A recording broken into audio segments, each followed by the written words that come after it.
Good morning, councillors. Good morning, executive. Good morning to those in the gallery today and also to those joining us in the digital gallery today. It's my privilege to declare the ordinary meeting of Tuesday the 8th of November 2022 open. And in doing so, I would once again acknowledge the traditional owners of the lands on which we meet and across which the Scenic Council area is formed, and pay respects to their elders past, present and future, and extend ongoing congratulations to them on their continued nurture of their culture. Councillors, I note we have a full attendance of the executive today, noting that depending on how long the meeting goes, we may have a hot seat changeover for the GM Customer and Regional Prosperity due to the need to leave for personal matters. Otherwise, I note the absence of Councillor Swamborough on an approved leave of absence. I have no other apologies for the meeting today. So we come to item 4, and we're joined this morning by Pastor Josh Cox digitally. And Josh, thank you for joining us to lead us in prayers. It's always an important part of our day. And we hand over to you. Thank you. Thank you, Mayor Christensen. Just in particularly with Remembrance Day this Friday, as we're all aware, my mind went to, I was at the Nashos meeting yesterday, and as a chaplain, and we went to the word that Jesus brought, we find in John chapter 15. This is my commandment, that you love one another as I have loved you. Greater love has no one than this, and someone lay down his life for his friends. So with that in mind, let me pray and commit you all to the Lord. Heavenly Father, we thank you for today. We thank you, Lord, for the freedom that's afforded to us here in our country. And Lord, we just thank you for the beautiful sun-shining day, Lord. We ask, as we think of Friday, and where we were taking a moment to remember those who gave themselves, gave of their innocence, their energy, their heart, and for so many, ultimately, their lives. We ask, Lord, that you might teach us something of their witness to this act. And we thank you, Heavenly Father, Lord, for the words of Jesus. We pray, Heavenly Father, that we might know something of this in our lives as we consider the love that you have shown to us. Lord, as we consider what it might mean for us to love others, those around about us. So, Lord, help us to pursue these things, we ask. Lord, we want to commit this meeting to you in prayer and ask, Lord, for your wisdom and your guidance. We thank you, Lord, for our counsellors and for all the staff. And, Lord, we pray for them in the process of this meeting and also the fulfilment of their duties. And we ask these things in your name. Amen. Thank you, Josh. Always a pleasure to have you share with us. Always.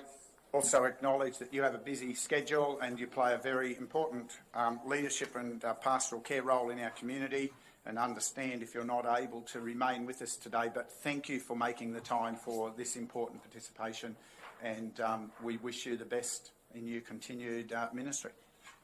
Thank you. Thank you. Have a good day and God bless you. Thank you. Councillors, we now come to item 5, which is conflicts of interest, declarable or prescribed. CEO, have you any notifications of conflicts for today's meeting? Thank you, Mayor. Councillors, I do have one notice of conflict from Mayor Greg Christensen on item 10.1. Thank you, CEO. In the absence of other properly notified, I will introduce and advising the meeting of a potential declarable conflict of interest for item 10.1. This potential conflict arises as a reasonable person may consider it is not possible to properly and fairly consider the matter as a result of my exposure to the influence of the strident and misleading public comments by the councillor who was the subject of the original resolution, and the equally strident, misleading and intimidating campaign orchestrated across multiple formats by a handful of his supporters. Myself and all other councillors have been subject to this campaign, which a reasonable person might conclude has created a strongly tainted decision environment. I believe a reasonable person might therefore conclude that it is not possible for me as a councillor to properly and objectively consider this matter in the public interest. Councillors, in the absence of other notified declarations, I also am obliged to introduce a number of Section 150 EW advices, and I'll proceed to do so.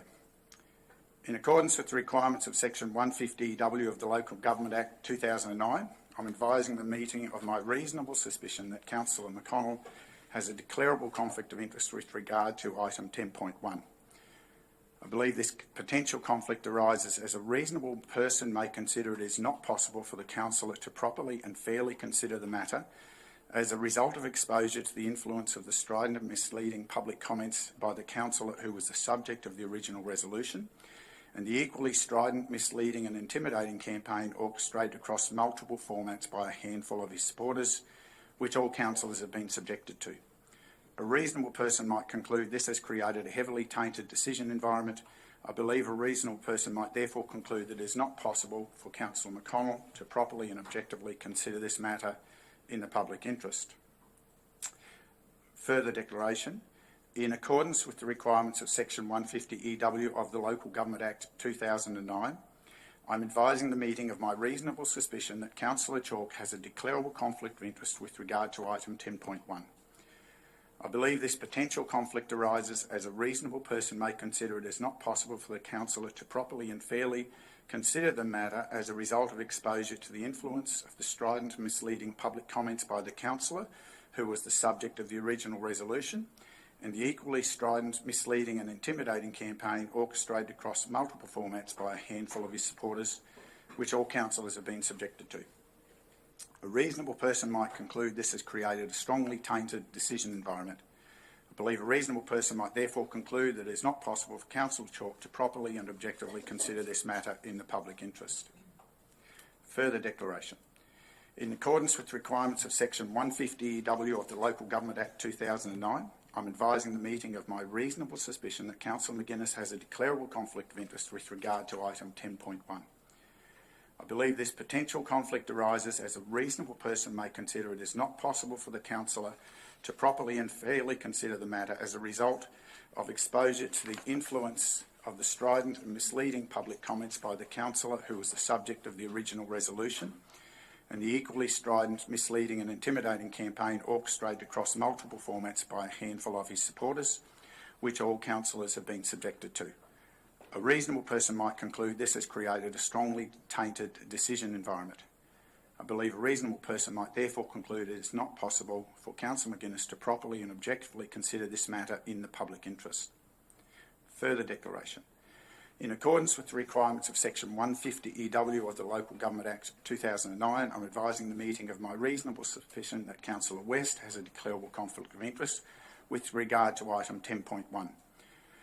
I believe this potential conflict arises as a reasonable person may consider it is not possible for the councillor to properly and fairly consider the matter as a result of exposure to the influence of the strident and misleading public comments by the councillor who was the subject of the original resolution, and the equally strident, misleading and intimidating campaign orchestrated across multiple formats by a handful of his supporters, which all councillors have been subjected to.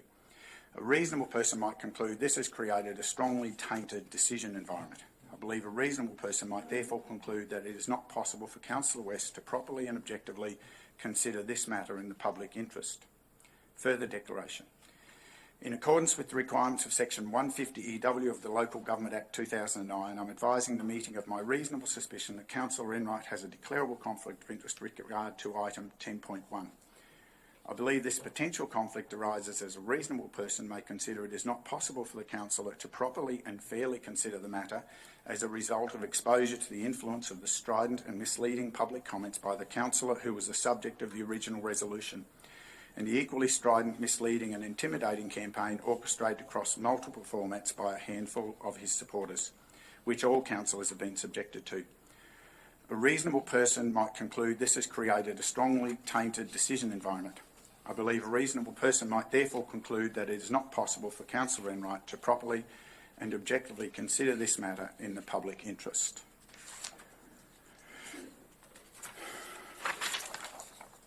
Thank you. Councillors, are there other declarations?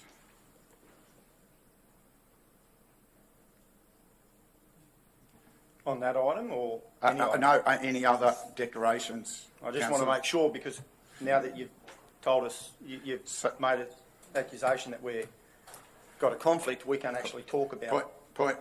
Point of order, Councillor. I've raised a reasonable suspicion. Please don't be pejorative with your language. I've raised the reasonable suspicion in accordance with the Act. Don't make offensive interpretations. Stick with what was done. It's not offensive. I'm just asking. Well, if I can ask governance, are we allowed, now that he's made a suspicion that we have a conflict, are we allowed to talk about it?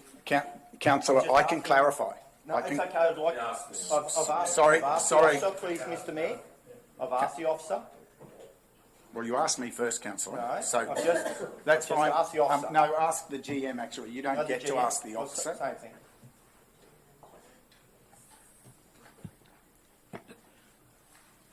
Once a suspicion has been raised, effectively, in this instance, there's no avenues to discuss about the matter. There are avenues to deal with the matter that we can put forward in terms of how to progress and what council can consider. But you're correct. Once in this particular matter where there is, even though you don't need a quorum to discuss a conflict of interest, effectively there is no one to ascertain or discuss the conflict, which effectively there's a provision in the act in the act that. Could you give us that provision, please? I'll just get that opened.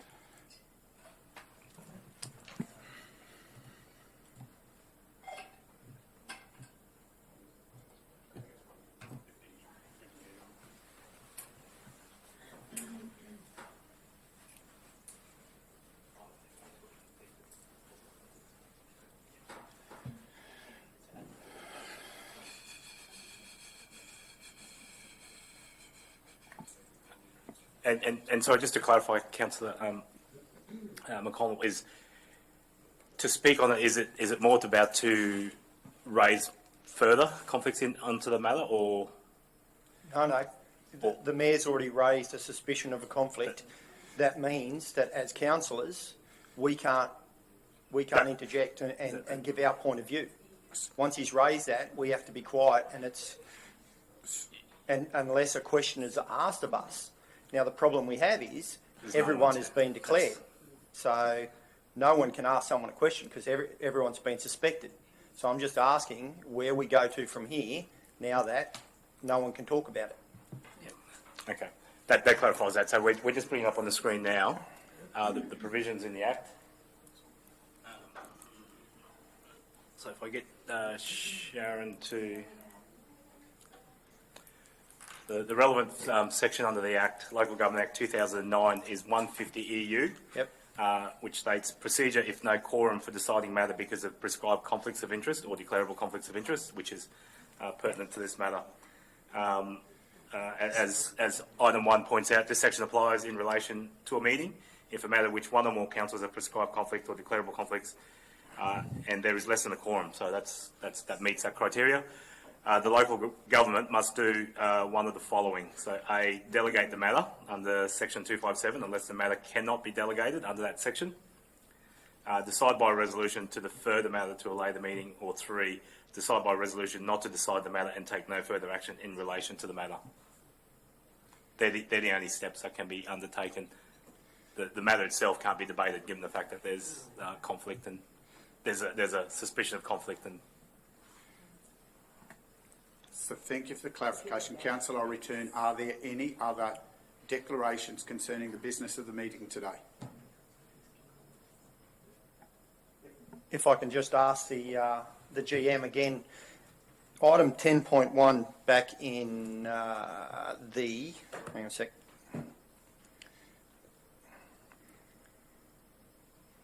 back on the 11th of October, we declared the Mayor had a conflict of interest in this matter. Does that carry forward, or does each time there's a meeting we have to go through the whole process of that conflict of interest? Point of order, councillor, that was a different matter. It's still dealing with this matter. Point of order, councillor, it was a different matter to what the matter before council today is not about determining inappropriate conduct. It's actually dealing with the decision on the meeting today. So I've declared a potential conflict with regard to the matter. Okay. Just If to be I clear, if I can just have my answer from the GM first, if that's okay, Mr. Mayor. Councillor, I'll allow it for transparency, but I do it noting that you're creating a connection that this is very different matter to what was addressed on that day, and therefore it presents a different situation. And I should point out, I have already notified a potential declarable conflict for this matter, councillor. So I'm not sure where you're trying to go with that consideration. But GM. Yeah, just on that, Pat. I guess the fact of the matter is that you have declared this is an amendment to the original motion back on the 11th of October. You have self-declared at this point in time around the 10.1, and I guess just to sort of answer Councillor McConnell's query, legislation permits that if circumstances change in a situation, that may or may not bring about a new conflict, or may extinguish the previous conflict. And I guess this matter, and from hearing what the Mayor has prescribed in terms of the circumstances in self-declaring, that's the new piece around what was previously discussed. So, I can't provide any more answer other than the fact that there's self-declaration there of a conflict in this new matter that sort of resolves it. So the matter is still the same, though. We're just repealing, or the motion is the repealing of part of that initial resolution. So the matter is still the same. Sorry. Point of order, I will declare, councillor, you've had the explanation. You're now trying to... And I would like clarification. So, no, you've had the clarification, you've had the answer, you've had the clarification that it's a different circumstance. Do you have further declarations concerning the business of the meeting today that you wish to table? Is the question. Well, I suppose we don't have a choice now, do we, Mr. Mayor? Duncan? Mayor, could I ask the GM, given that the Mayor has disclosed that he's got a possible conflict of interest, is he correct, if you're in that position, and I was in that position and was found guilty of, because I had a declarable conflict of interest, I couldn't involve myself in anyone else's conflict of interest on that same matter, is it correct that he can actually raise these conflict of interest here? Yes, I believe so. There's an obligation under 150 EW to raise any suspicions.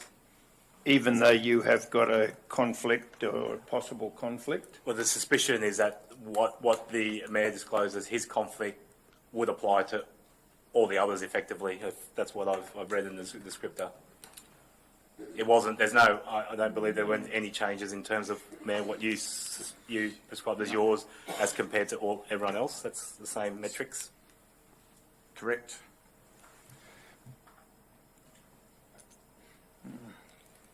So, Councillor McGuinness, just to clarify the point, we aren't considering anybody's conflict.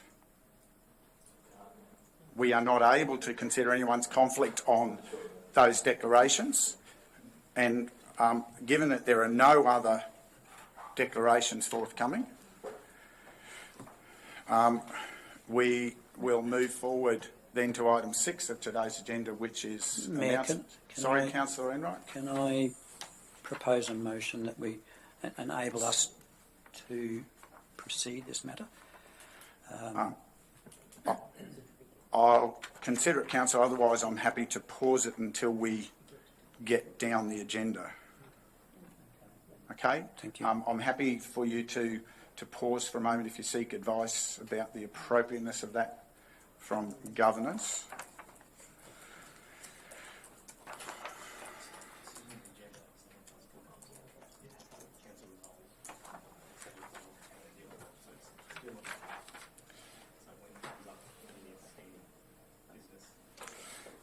Okay. Thank you. I've received Thank you. the advice. Thank you. Thank you. Just a quick question on process.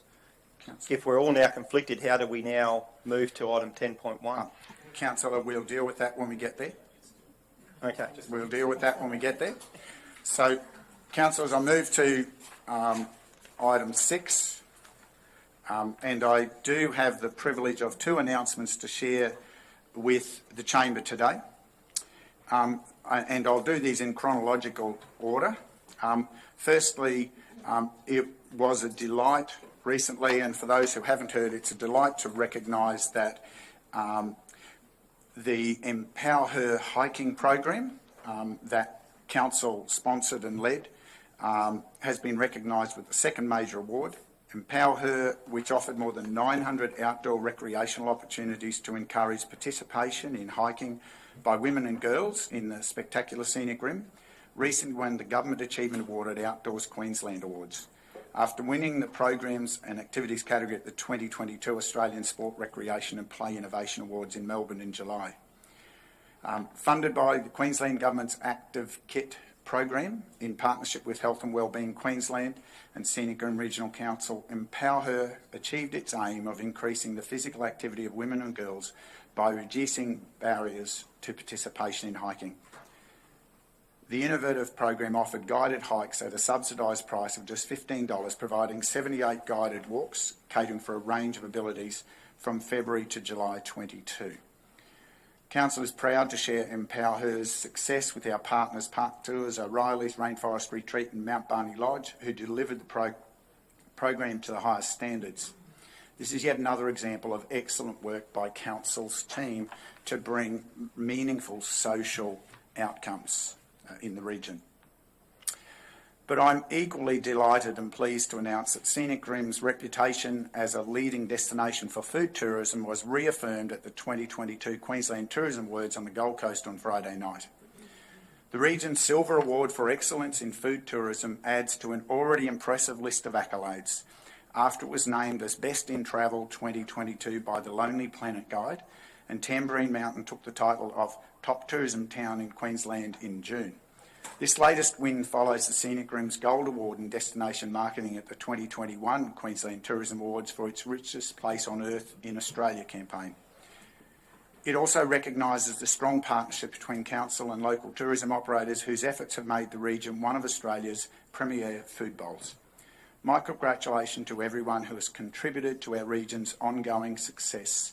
And once again, this has been a long and ongoing effort of diligent professionals within the council team to nurture to this success, and congratulations to them for those efforts. Thank you, councillors, for your forbearance with those. Now turn attention. We have no deputations notified and no notification of petitions for today's meeting. Come to item 8. We have a recommendation before us that the minutes of the ordinary meeting held on the 25th of October 2022 be adopted. I seek a mover. Councillor West, thank you. Any questions to the minutes, councillors? Seek a seconder. Councillor McConnell. Wish to discuss, councillor? No, thank you. Anyone wishing to speak against? Anyone wishing to speak additionally? Put the motion. Those in favour? It's carried unanimously. Thank you, councillors. We move to item 9, business arising. Councillor McConnell, I understand you have an item you wish to raise. Yes, thank you, Mr Mayor. Just it's in relation to the resolution adopted under 10.1 at ordinary meeting held on 7 June 2022 and amended by council resolution at the ordinary meeting held on 20th of September 2022. I'd like to move a further amendment to that resolution. Do you need me to read out the previous resolution, or Yeah, happy I to think- discuss and then read I out? think, Councillor, it's probably best just to identify what the nature of the proposed amendment is. I think everyone's had a chance to see that, and then we'll read the full motion when we get to it. The resolution on the 7th of June was the transition of the council into a committee meeting system. The dates we extended on the 20th of September to allow more time. Due to issues with mainly myself, I'd like to further extend that the dates for that resolution. Thank you, Councillor. Councillors, you've had a chance to look at this. Are there any questions for Councillor McConnell?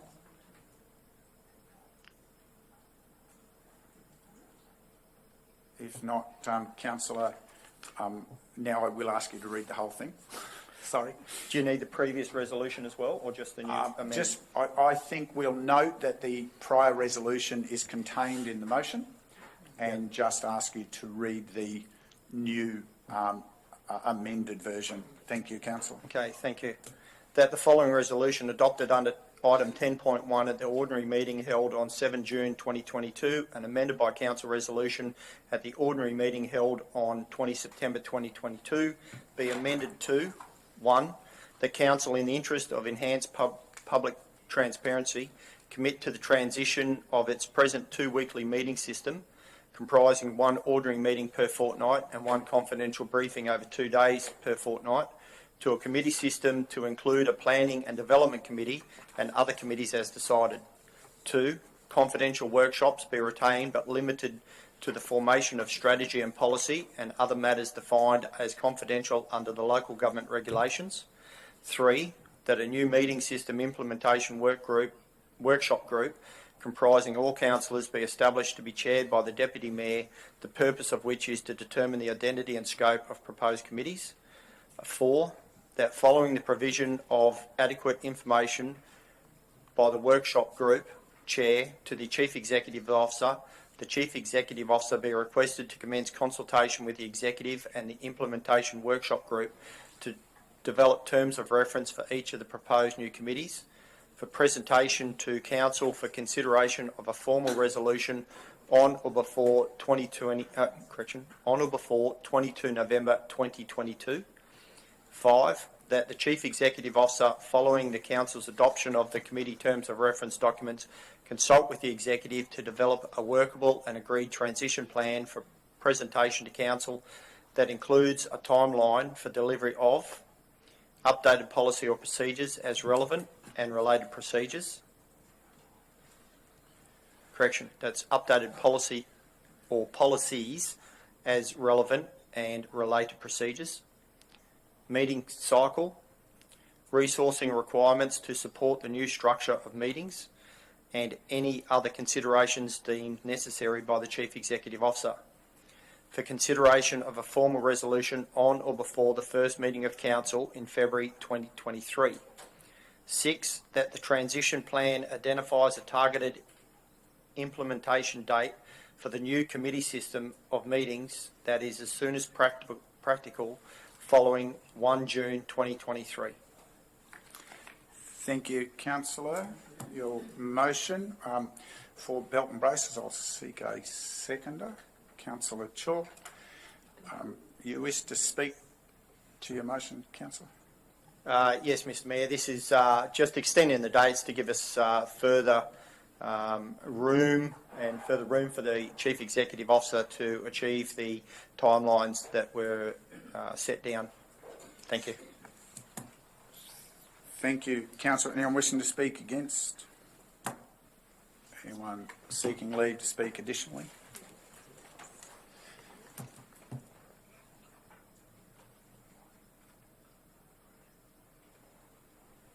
If not, we put the motion. Those in favour? Carried unanimously. Thank you, councillors. There's no other business arising that I've been notified of. We now come to the business of the meeting today, and now to deal with item 10.1, as the GM previously identified on the screen, there are in fact 3 options available to council to deal with this matter.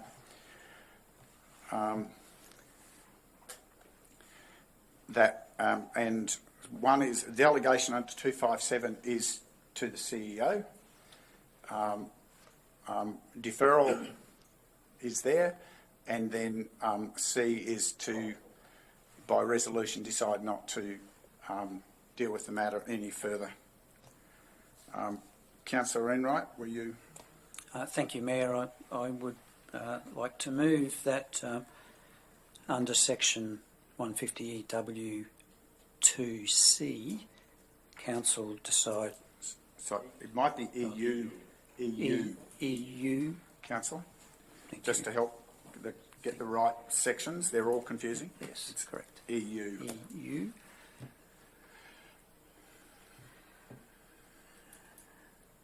Okay, we're up to that council decide not to decide the matter and take no further action in relation to item 10.1 in today's agenda. Okay. That's a motion. Thank you, Councillor. Before we move forward, do anyone have questions for Councillor Enright? Not for Councillor Enright, but I do for the GM, if I could, please, Mr. Mayor. GM Council Sustainability, certainly. Yes. If you could just elaborate on 2A, delegate deciding the matter under section 257. Thank you, Councillor McCollum. I'll go a little bit further also, and in that same particular section, there is also just to eliminate any queries about conflicts. If you note there, item 150 EU4, that basically stipulates that a council does not contravene sections 150 EK1, EM2, EQ2A, or 3, or ES. Basically, they're the provisions around having conflicts. By participating in this decision. So there's no conflicts that's associated with the original matter when it comes to this. For the purpose of delegating a matter or making a decision under subsection 2B or C. Now, what you queried then is under 2A, to delegate under 257. That's effectively delegating the matter to the CEO. But in regards to this matter, a repeal of a resolution requires the council decision, a decision by council, and a CEO or other delegated officer can't repeal that. So that effectively makes that option not valid. The fact that the original motion, or the original notice of motion matter was to repeal a matter, so that can't be delegated. That's only a decision by council. So thank you. Follow-up question then, under 150 EV, Minister's approval for councillor to participate. Can 1B, the Minister may by sign give notice to a councillor and approve the councillor participating in deciding a matter meeting, including being present while the matter is discussed and voted on, if deciding the matter can be delegated under section 254? So that particular one... 257, sorry. So that particular reference allows seeking advice from the Minister around councils being able to participate. So reviewing the conflict, the concerns around the conflict, and making reviewing and issuing a notice for particular councillors to be able to participate on the matter. In terms of what you're querying, that's generally that we have executed or we have acted on that in the past. So we have in the past written to the Minister. Sorry, Councillor, point of order. There's a motion on the table. You need to be talking to the motion. You need to be asking questions to the motion, not embarking on something that's contrary to the motion. That's outside of meeting procedure. Please. I think it's still relevant to the motion, Mr. Councillor, Mayor. talk to the notice of motion. It's still relevant to the motion. Councillor, you're talking about another course of action that is different to what the motion describes. So I understand what you're desire is, but that is not, you're talking about a matter that's contrary to the content of what's on the motion on the table at the moment. Do you have questions further questions about the motion for Councillor Enright? Yes, if I could just ask Councillor Enright why he believes not to take any further action in relation to the matter. Thank you for the question, Councillor McConnell. It's because we are all conflicted due to... No, that's only suspicion. There's And no resolution to council to say we are No, you asked me- conflicted. you There's asked- only a suspicion. Councillor McConnell? Point of order Please. then. I'll say point of Yeah, order first. There you go. Thank you, Councillor. And you've interjected a couple of times today. I'm going to ask you to remember proper meeting protocol and just take a deep breath. I understand it's tense. Please respect It's the not protocol. tense. Point of order. What's your point of order? As I just said that, he just claimed that we had a conflict of interest and there has been no conflict of interest declared. It's only a suspicion by yourself that we have a conflict of interest. So, Councillor Enright, the council is correct. You should refer to because we aren't able to establish what you're actually describing for the matter today. We're not able to establish a quorum for consideration because all are suspected. Thank you, Mayor. I think, yes, I'll take that point that it is only suspicion, but the fact that we don't have a quorum and that the matter can't be dealt with effectively, then the action, I believe, and that's the reason I move the motion, is that we decide not to decide this matter. So, follow-up question. So, does that mean that if we don't like a resolution, someone can declare a suspected conflict of interest against everyone, and then we then don't decide on the matter? Is that a process that Depends could occur? very much on the matter in question, but given the amount of public viewpoints, particularly by the subject councillor into all of the media, the coverage by the media outlets in most of the newspapers across the region, and correspondence that we've all received directly, it really puts a question on whether any of us can make a decision on this matter in the interests of the public interests, and that whether the general public would have confidence and trust in the decision making that we are charged with. So, follow-up question to that is, so what you're saying is if there's a media campaign against a position of council, that means that whenever that comes up, we're all declared a conflict of interest. Because now that there's a media campaign, we can't declare because it's in the media. Point of order, Councillor. I believe you're asking Councillor Enright a question beyond his professional scope, and therefore he's posted a position. You're trying to create a hypothetical argument. I'll allow the CEO to provide a comment, but it's not reasonable to ask the councillor to respond to a general question about hypothetical without knowing the specifics. We're dealing with a specific circumstance today, and running hypotheticals might make good politics, but it doesn't deal with dealing with matters on the basis of fact. Thank you. Councillor McConnell, I appreciate the opportunity to respond to that question of yours. The difference in that scenario is it is the influence of the subject councillor that has potentially created a suspicion of conflict of interest, I think, and the influence that has then led to public comment reiterating his statements in the public. So I think that's the difference between a scenario where a planning decision, where there's been media coverage about a planning decision, it isn't, the lines aren't blurred by a conflicted councillor influencing the matter. Okay. Question Thanks to the for the CEO. clarification. Question to the CEO, if I could, please, Mr. Mayor. Yes. In relation to the initial resolution, Councillor Chalk did not vote for the resolution. In fact, he was totally against that resolution. Does that mean he's conflicted because why is he conflicted? I'm trying to work out why is Councillor Chalk conflicted if he didn't vote for the resolution? He was stridently against that resolution. So how is he now? Yeah.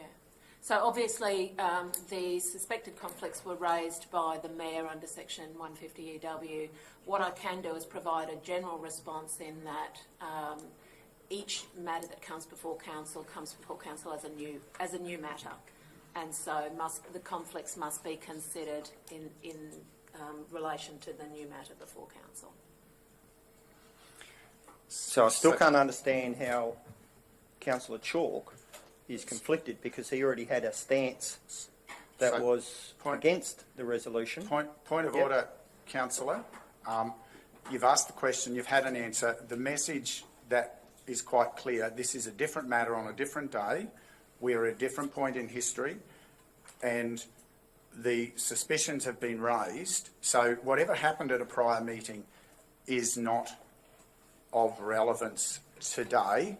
We are dealing with a notice of motion, a motion from Councillor Enright. Councillor West, you've been trying to raise a question. Thank you, Mayor. It's just to help me decide upon this motion. I just want to ask the General Manager, please, under the regulations, is there an option to refer this to the Minister to make the decision, or is there no? Councillor West, you're probably going out the same line that the Mayor warned previously about the option. So there's a council needs to, as per standing orders, there's a matter on the table. Need to deal with that, and then if other options arise, then you can go down that line. But I don't want to sort of offend the process, but that's just as a sorry, Councillor West, this may assist you.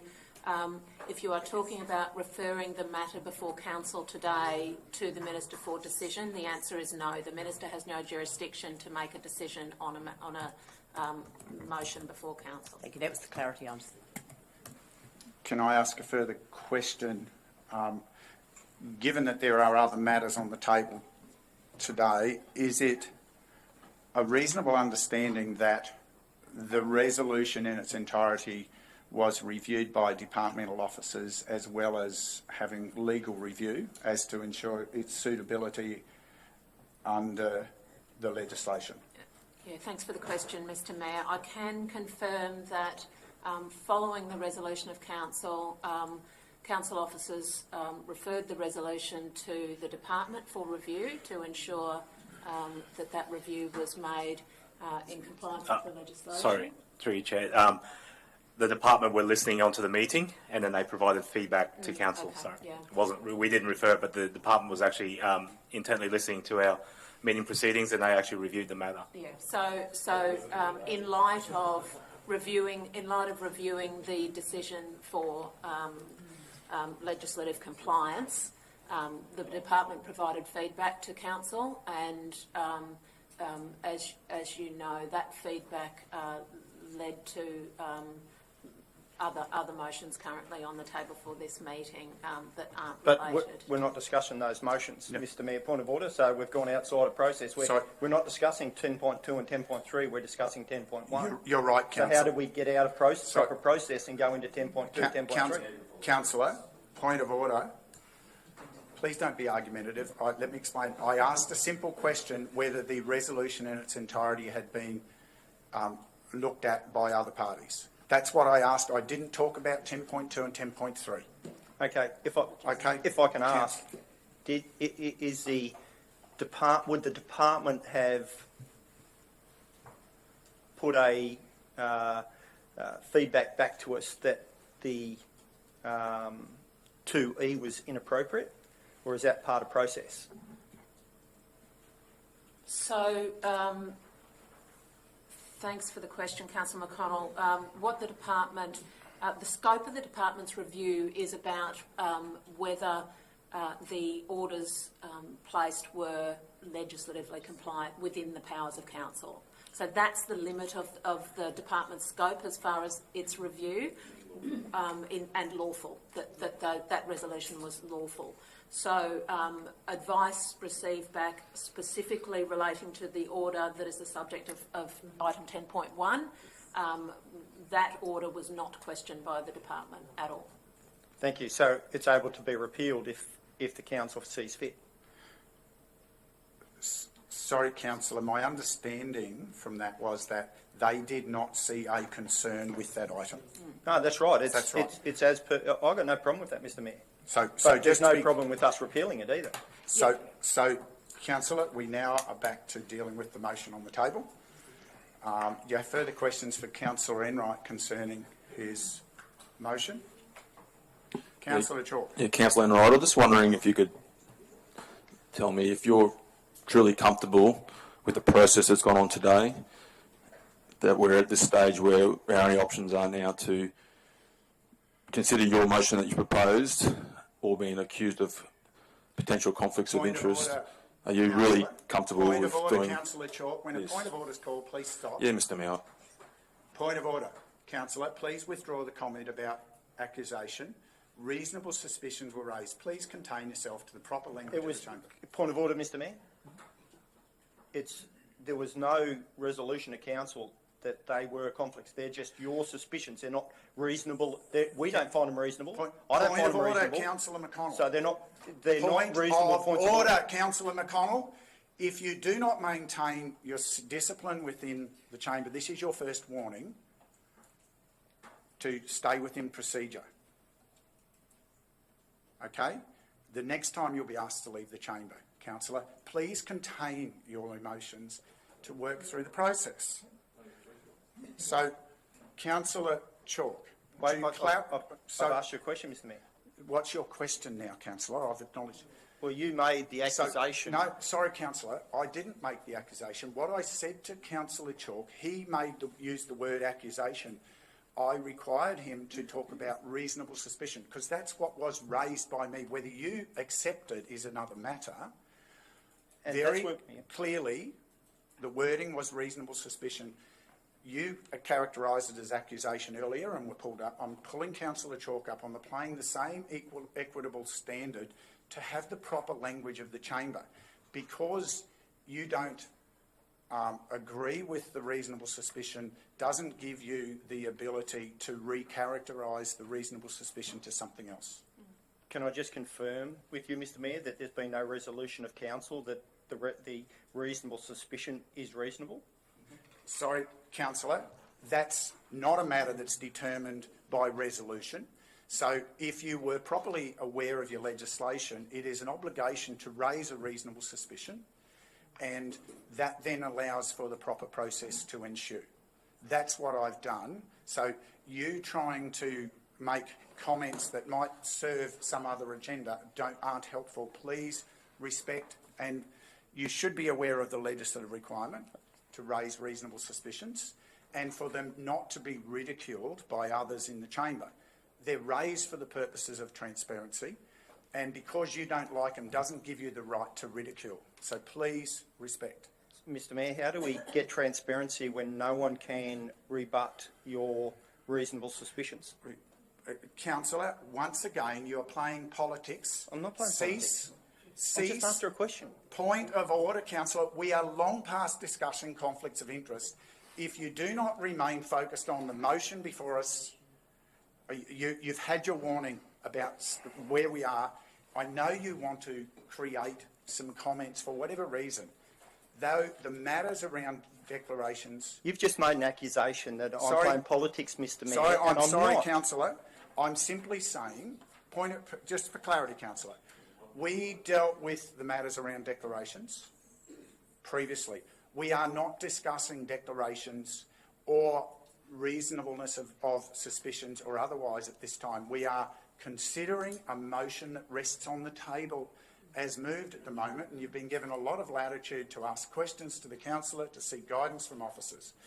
Councillor Chalk, without your term of accusation, you had a question for Councillor Enright. Yeah, Please return to it. I'll remove the word accusation, and I apologise for that, and I'll Thank you. replace it with reasonable suspicion. Thank you, Councillor. Now, your question Councillor for Enright. Councillor Enright.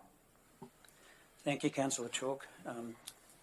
Absolutely, I am happy with the way that things have proceeded so far. We follow a rigid process that is ultimately governed by the Local Government Act 2009, and that legislation provides and restricts the process that we must follow.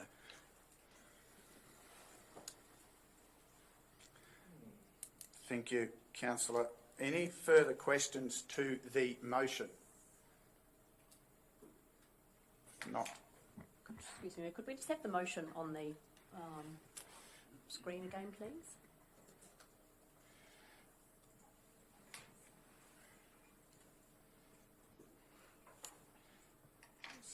That is, for clarity, Councillor Enright confirming that is the wording as per the legislation. Is that correct? Thank you. So, Councillor West, did you have any further question? Otherwise, I'll seek a seconder. No, not I'll seek a seconder. Seek a seconder for the motion. Councillor West, thank you. Wish to speak to your motion, Councillor Enright? Thank you, Mayor. I think it's important that we follow proper process, and that this... Point of order. Point of order, councillors. Please, I recognise that you don't agree with parts of the process. Stop behaving. Point of order, process. Chair. Could you nominate what parts of the process we don't that I don't agree with? You're accusing all councillors of this, I take it. Some of the things that have gone on here are beyond reproach. We will agree, but could you please explain? Councillor, I apologise if you feel offended, but laughing when someone is speaking to a motion in the way that was just done does not show respect for the dignity of the chamber. I apologise if you feel that I misrepresented you. I apologise unreservedly for that, but please, councillors, listen. When we're speaking to motions, we should all be paying attention to. I'll apologise for what I just did. I happened to me last meeting when I spoke against this motion, and I wasn't happy at the time, so I should have also respected the room. So I do apologise, Councillor Enright. Please continue, Councillor Enright. Thank you, Mayor. Look, I don't think that we have anywhere to go given the actions taken by the subject councillor in the public arena, which were then supported by many media outlets across the region that have implicated each and every one of us. It's been followed up by an email directly to us from a resident of Tamborine Mountain, and to me,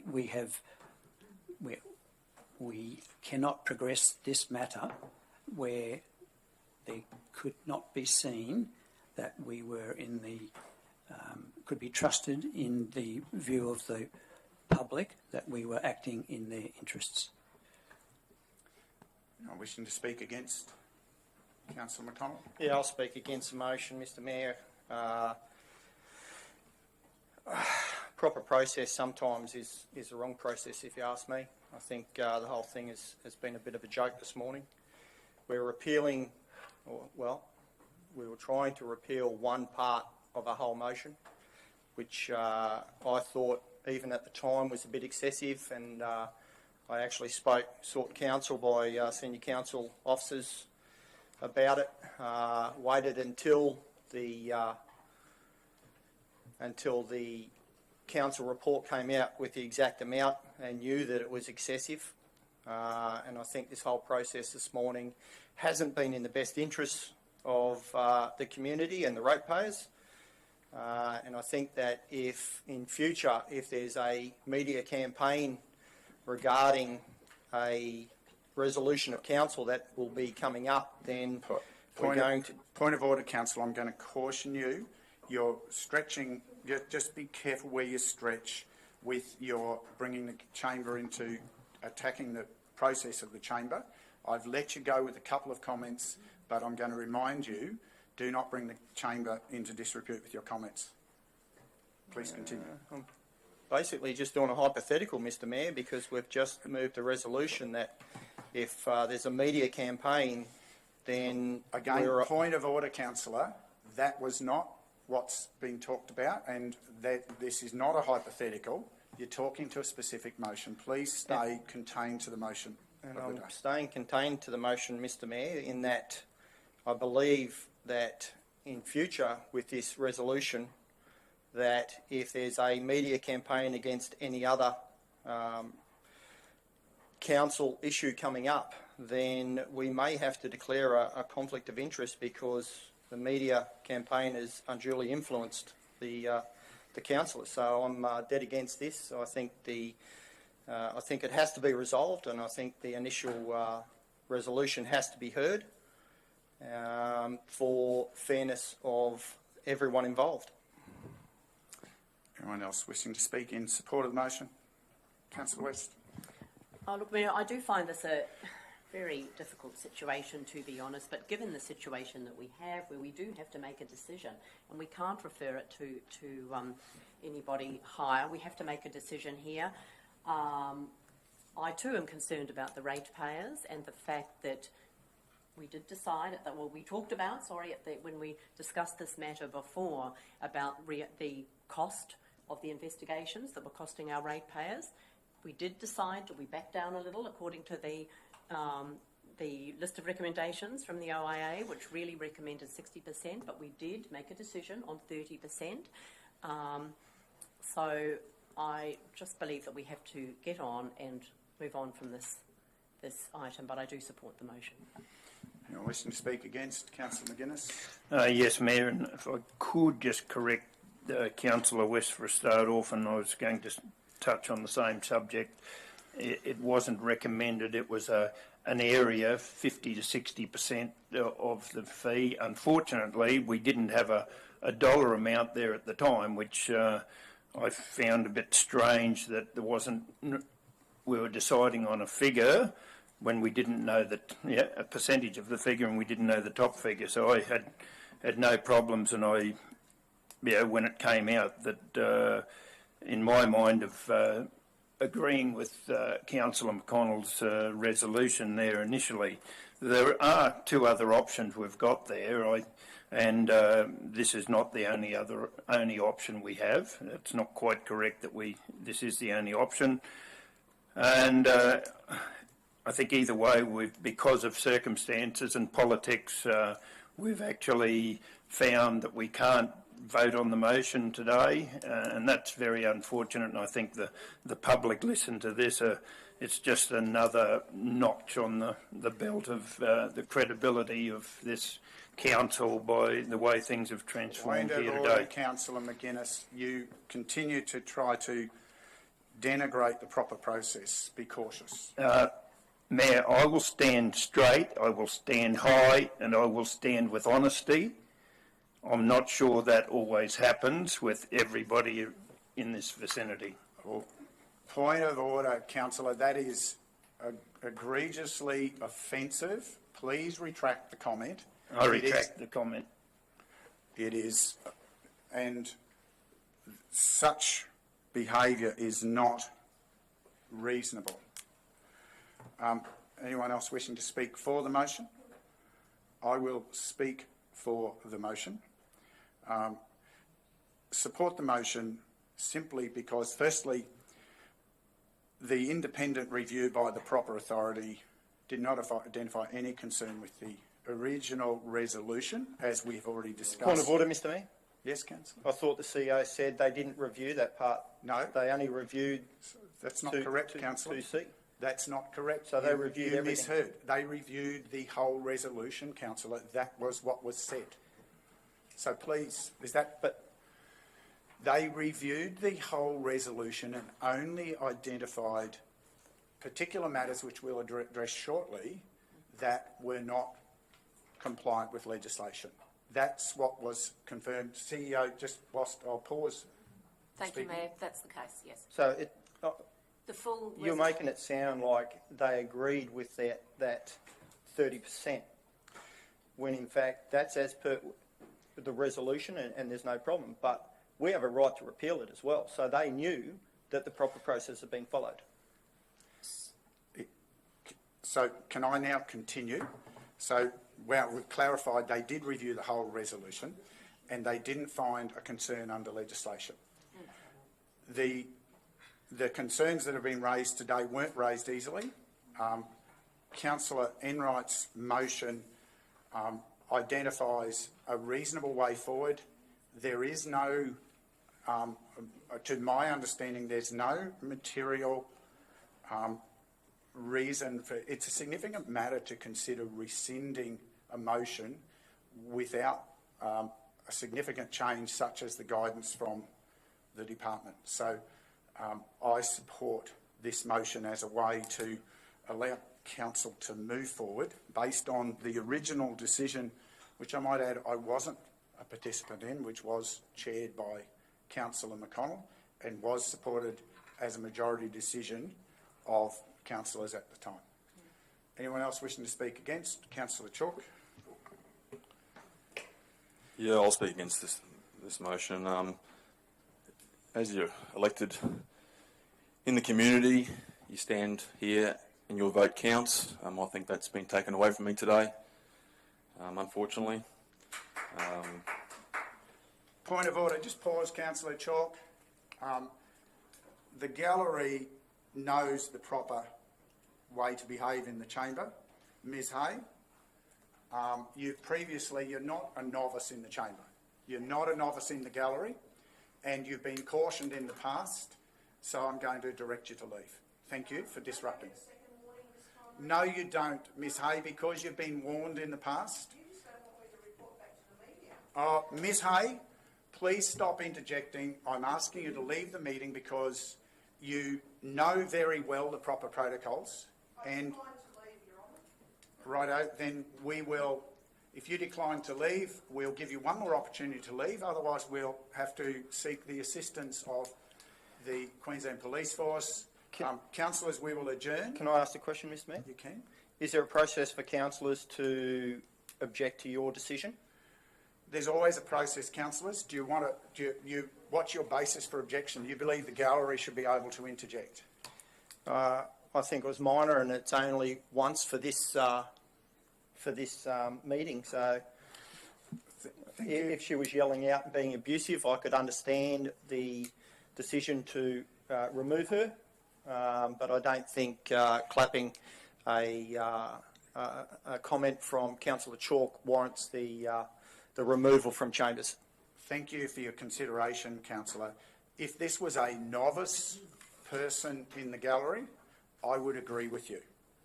But this is a participant who's been a regular participant in the gallery historically, has recently been in the gallery and received a warning, so knows.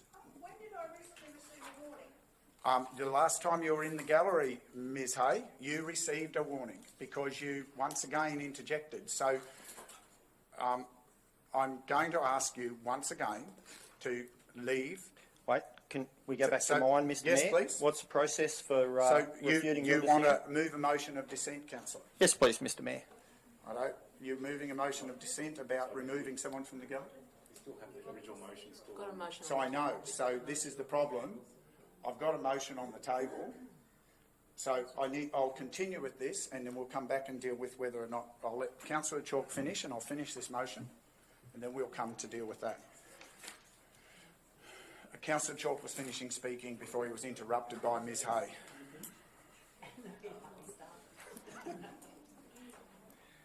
Yeah, look, I always reserve the right in this chamber to consider the facts, and I think that's been taken out of our hands. So I'm not agreeing with this motion. I'll be voting against it.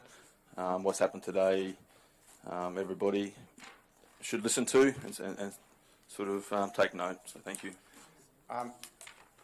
Councillor Enright, do you wish to close? Thank you, Mayor. I would like to close. I think this particular circumstance is very undesirable for the way, particularly, how the subject councillor has gone to the public media and influenced the public. That's been supported by the media outlets and reinforced by some correspondence that we received. I would like to raise a point that Councillor McConnell raised, and this is very much about the ratepayers. And I believe that the process that we are following is very much in support of the ratepayers. Thank you. We put the motion. Those in favour? Those against?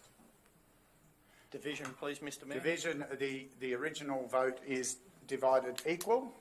Division 2, 5 and 6 against. Those for Mayor Division 3 and 4. Under the circumstance, I'm required to exercise a casting vote. I exercise that in the affirmative. Now, you have a notice of motion you wish to put up. Councillor McConnell, you wish to... Motion of dissent in relation to your ruling. Put your microphone on, Councillor. Sorry, move a motion of dissent in relation to your ruling for the removal of Ms Hay from the chambers. Thank you, Councillor. Accept that motion. You wish to... any questions for the councillor?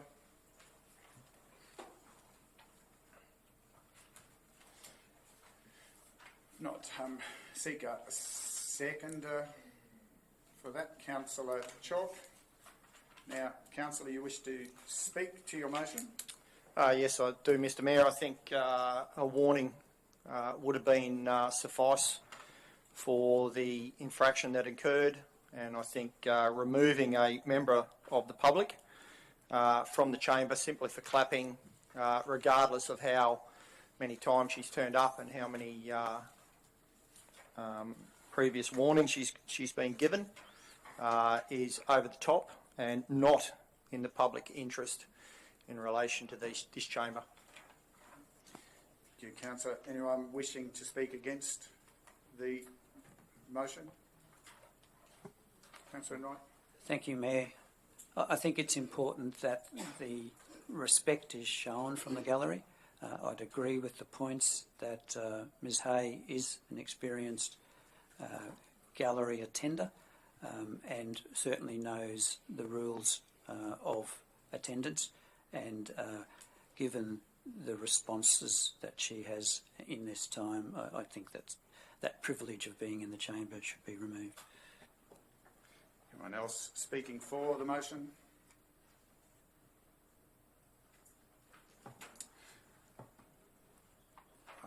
Anyone else wishing to speak? Sorry, Mayor. Look, Mayor, I'd like to think, I understand it was inappropriate, but I really believe perhaps three situations would be the way to go, and the third situation. I speak against it clearly, Councillor West. I note your interest. The reality is 3 is exhausting from the chair, and it doesn't create good order. And unfortunately, whilst it's easy to sit and have opinions from other locations, when you're chairing the meeting, you're trying to maintain proper dignity and integrity, and that's been hard enough with some of the behaviour in the chamber today without the gallery adding in inappropriately. So I am clearly trying to maintain a proper standard in the chamber. Ms Hay is not a novice in the chamber. Ms Hay has in the past had prior warnings, and certainly in the last time she was in the chamber received a warning. And so there is little for others who aren't regular participants or haven't been. Then I would try to issue the education of warnings and explanation. But this is not someone who that seems to have had any traction with historically. Councillor Chalk, you wish to speak for the motion? No, I'll speak against it. For it, yeah. Yes, I could certainly understand that position if it was abusive or bad language. But for a simple clap, I don't think it is warranted, so I'll be supporting this. Anyone else wishing to speak against? Anyone else seeking leave to speak additionally? Yes, Mayor, I think in this world we live in today of discrimination, you have to treat everybody the same, no matter how often they come here or who they are. They have to be all treated equally, and I believe that's what should happen here in this case. So to have one rule for some and a different rule for others, I don't think is appropriate. So I support the motion. Councillor McConnelly, wish to close? Only to reiterate what I said, that I don't think it is in the best public interest to exclude a member of the public from these chambers for the simple act of clapping, and that's all I'll say. Okay, put the motion. Those in favour? Those against? The motion's carried. Division, please, Mr Mayor. Division 2, 3, those in 4, 2, 3, 5 and 6. Those against, Mayor and Division 4. Ms Hay, you may remain. I will ask you, however, to apologise for your action and commit to no further disruption in the chamber. You won't be getting 3 strikes. Can you please affirm that you'll apologise for your disruption? No, Mr Mayor, I won't apologise for my distraction. I don't think it was inappropriate. I will refrain from any further outbursts.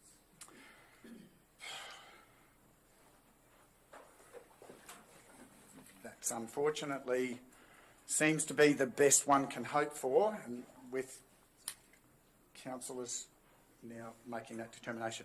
We're going to adjourn the meeting for 20 minutes, councillors, and return, well, not quite 20 minutes, we'll return at 10:45. And someone just escort the gallery out. Thank you.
Welcome back, councillors.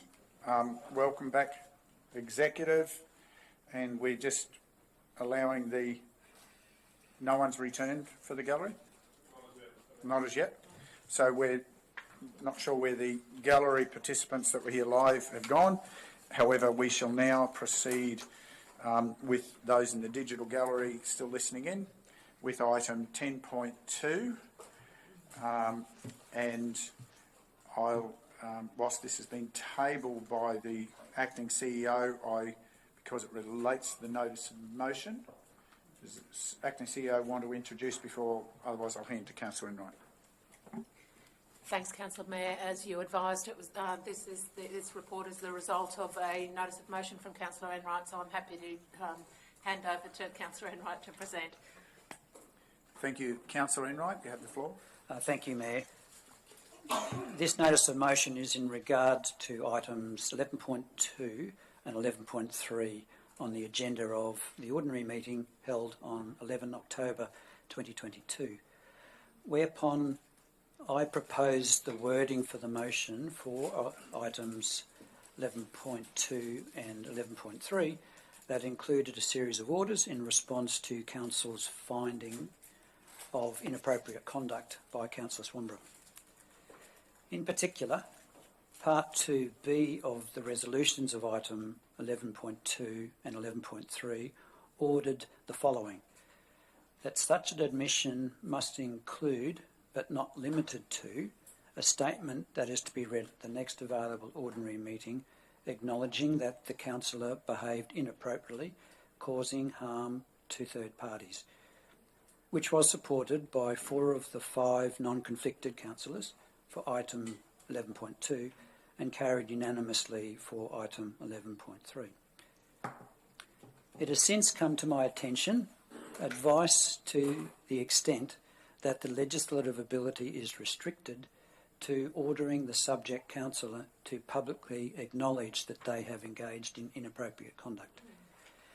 In that regard, it is my intent to move the motion to amend the original resolution by omitting the words causing harm to third parties from Part 2B of the resolution of items 11.2 and 11.3 respectively. So, Councillor, specifically with that preamble, we're now dealing with item 10.2, which I believe deals with that content for the prior resolution of item 11.2. Correct. Thank you. Yes, that's right. So I move that the following order, itemised as 2B of the resolution adopted. Do we get questions before we move the motion, Mr. Mayor? So he's moving it first, and then you can ask him the questions, Councillor.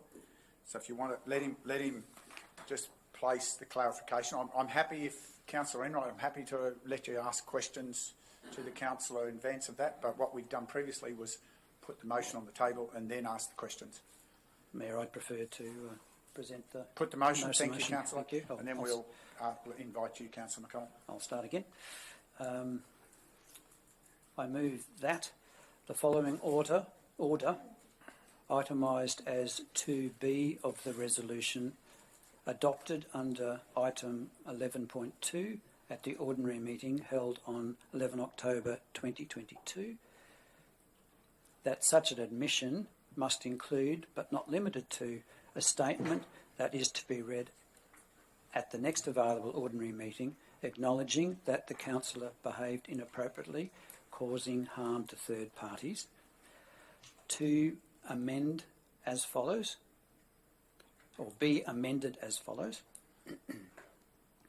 that such an admission must include, but not limited to, a statement that is to be read at the next available ordinary meeting acknowledging that the councillor behaved inappropriately. Thank you, Councillor. You're moving that now. Councillor McColl, you had a question? Can I ask where the advice came from that the causing harm to third parties? Yes, thank you for the question. I followed what the legislation provides as a basis to the series of orders, and then considered the evidence of what was outlined in the investigation report and put that as part of the orders for your consideration, which was then, as I mentioned, carried. 11.2 was carried with by 4 out of the 5 councillors.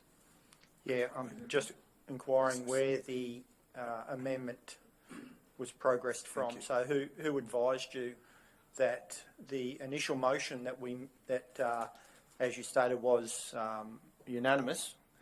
Who advised you that that was actually not per legislation? So, just for clarity, I don't think this one was unanimous. I think this was the one that was majority. Sorry, Councillor Chalk didn't vote for Thank this you, one. Councillor. But the question was about where does the amendment come from rather than the original motion, I think, Councillor. So please continue. Through you, Mr. Chair, and through you, Councillor, I can provide update on that. As previously indicated before, officers were provided the correspondence from the department indicating that when listening into the meeting and be it live or at a recorded stage and time, they just queried a certain element out of proceedings that day. They just raised concerns around particular elements, namely what's been proposed today, and that council seek further legal advice as to whether that was lawful or it contradicted legislations. We did seek legal advice, and it was indicated that it was above and beyond.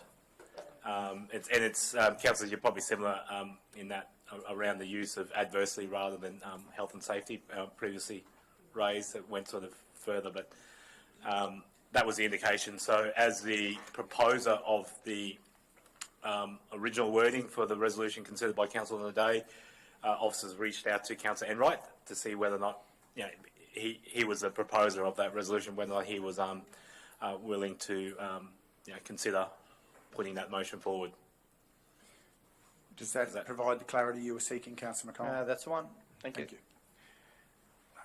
Further questions, councillors? Not. Just a question. Councillor. Considering we moved an order against Councillor Swanborough that he behaved inappropriately, causing harm, should that include an apology to the councillor? I'm asking Councillor Enright. Should that? We did move it. Should we be apologising to the councillor in regards to our initial motion? I'm operating on the report or the information that's been provided by the Department of Local Government and the legal advice that we have, and this is the direction that the best advice has been given to me to proceed. I'm just querying whether this would warrant an addition to your motion, that an apology be given to Councillor Swanborough that because of that extra wording that you included in your initial motion that was passed. Can I ask Councillor McConnell what would... Can I just get an answer first well, before we do a three-way? He's given you an answer. He gave you an answer prior to you asking but the question again. It wasn't what I asked. Oh, well, I So thought it was it was. about- I thought it was, Councillor. Well, I thought it wasn't. So it's a bit of an impasse, isn't it? Well, no, So can I Councillor, ask whether you believe Point of order, Councillor. It's not an impasse. You asked a question, you received an answer. So don't just keep re-asking the question. If you have a different question, that's fine, but don't keep re-asking to try and pursue something that's in you, that you want a particular outcome of. I just need an answer. You received an answer. Yeah, but it's not to the question. I'm just asking whether he believes that Councillor Swanborough deserves an apology for what we initially moved in the motion. I'll say again that the information that's been received and the legal advice is where I'm acting on this. So it's a no. It's provided. Okay. So, well, It wasn't Councillor, a no. you've had a response. So please don't keep chirping in, Councillor McConnell. Question, Mr. Mayor. Yes. if we're asking questions and we don't get an answer that we feel is appropriate, is it not right for us to continue asking questions because we didn't get an answer? Well, Or can we just do what state and federal parliament do and just... point of order, councillor. You ask a question. When you ask a question thinking there's a specific answer you want, it doesn't mean that's always the answer that's forthcoming. You need to respect that the answer is given from the perspective of the person you've asked the question to. And if you want to try to ask a different question, so be it, but don't try to make imputations about the intent of that person. That's all I'm saying. So please don't then try to verbalise comments such as you did then after they provided the response, because you then went on to articulate your interpretation of the comment. Well, it was basically a yes or no question. But Because he councillor, believed an apology is due. councillor, once he has answered, it's not for you to summarise his answer. Do you understand? You're out of order. I've been very patient. You've had a warning and you just continue to test. I'm not sure why it is that you feel so intent on testing process. Councillor West, did you have a question? Well, it's not a question, actually, it's just a comment, but I recall the words causing harm to third parties as being written in the investigator's summary as well, which is where it first emerged, really. So Thank you for may that. or may not be appropriate. Thank you for the observation, councillor. Councillor Enright, can I ask a point of clarification? Has Councillor Swanborough fulfilled this part of the order at this time?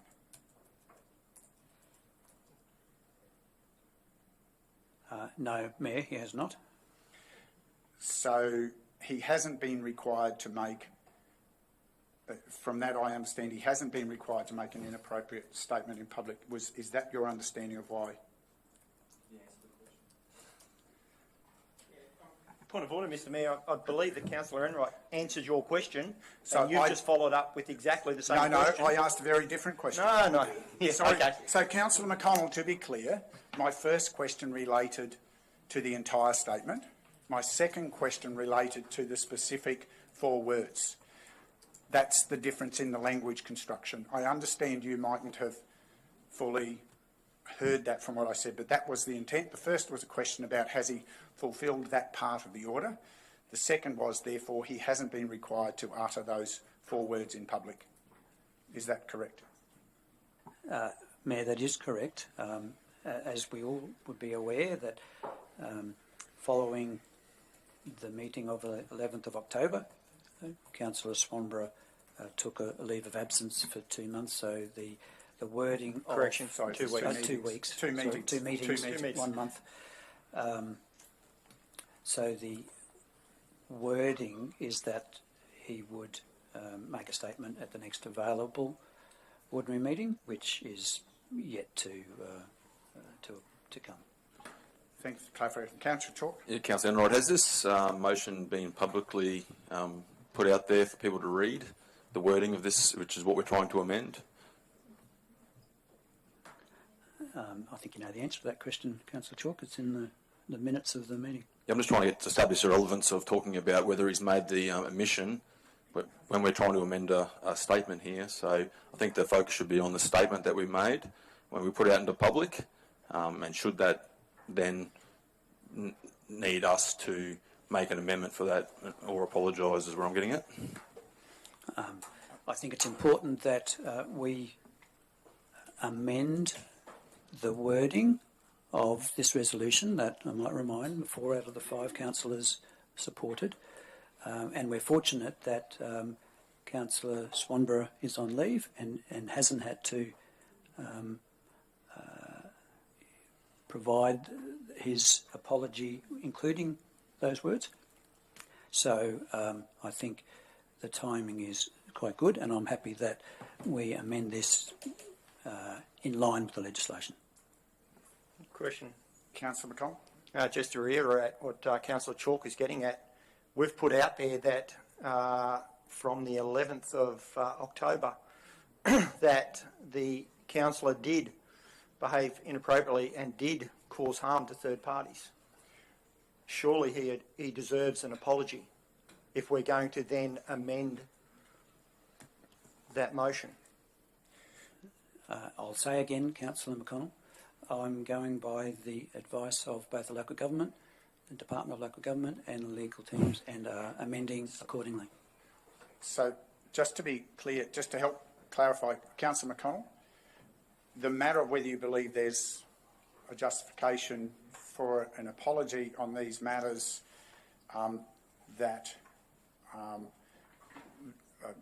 in the context you're saying is separate from this item, and if you, I will entertain a separate motion at an appropriate time if you feel so strongly in that regard, but it shouldn't form part of the correction of the words, Councillor. This is very specific. Happy to consider that. I'm just putting on notice. Will that help to move off that point? Would an amendment that includes a second part be appropriate at this time, or a totally separate motion? Councillor, I have no comprehension of what you're talking about. This is dealing with an amendment to a specific resolution and within a construct of that. Okay. I'm flagging to you that we should I'll not flag a muddy. separate motion after this one then, Mr. So Mayor. I've given you that opportunity, Councillor, so that we don't muddy the waters in what the purpose of this motion is in response to the advice. Thank you.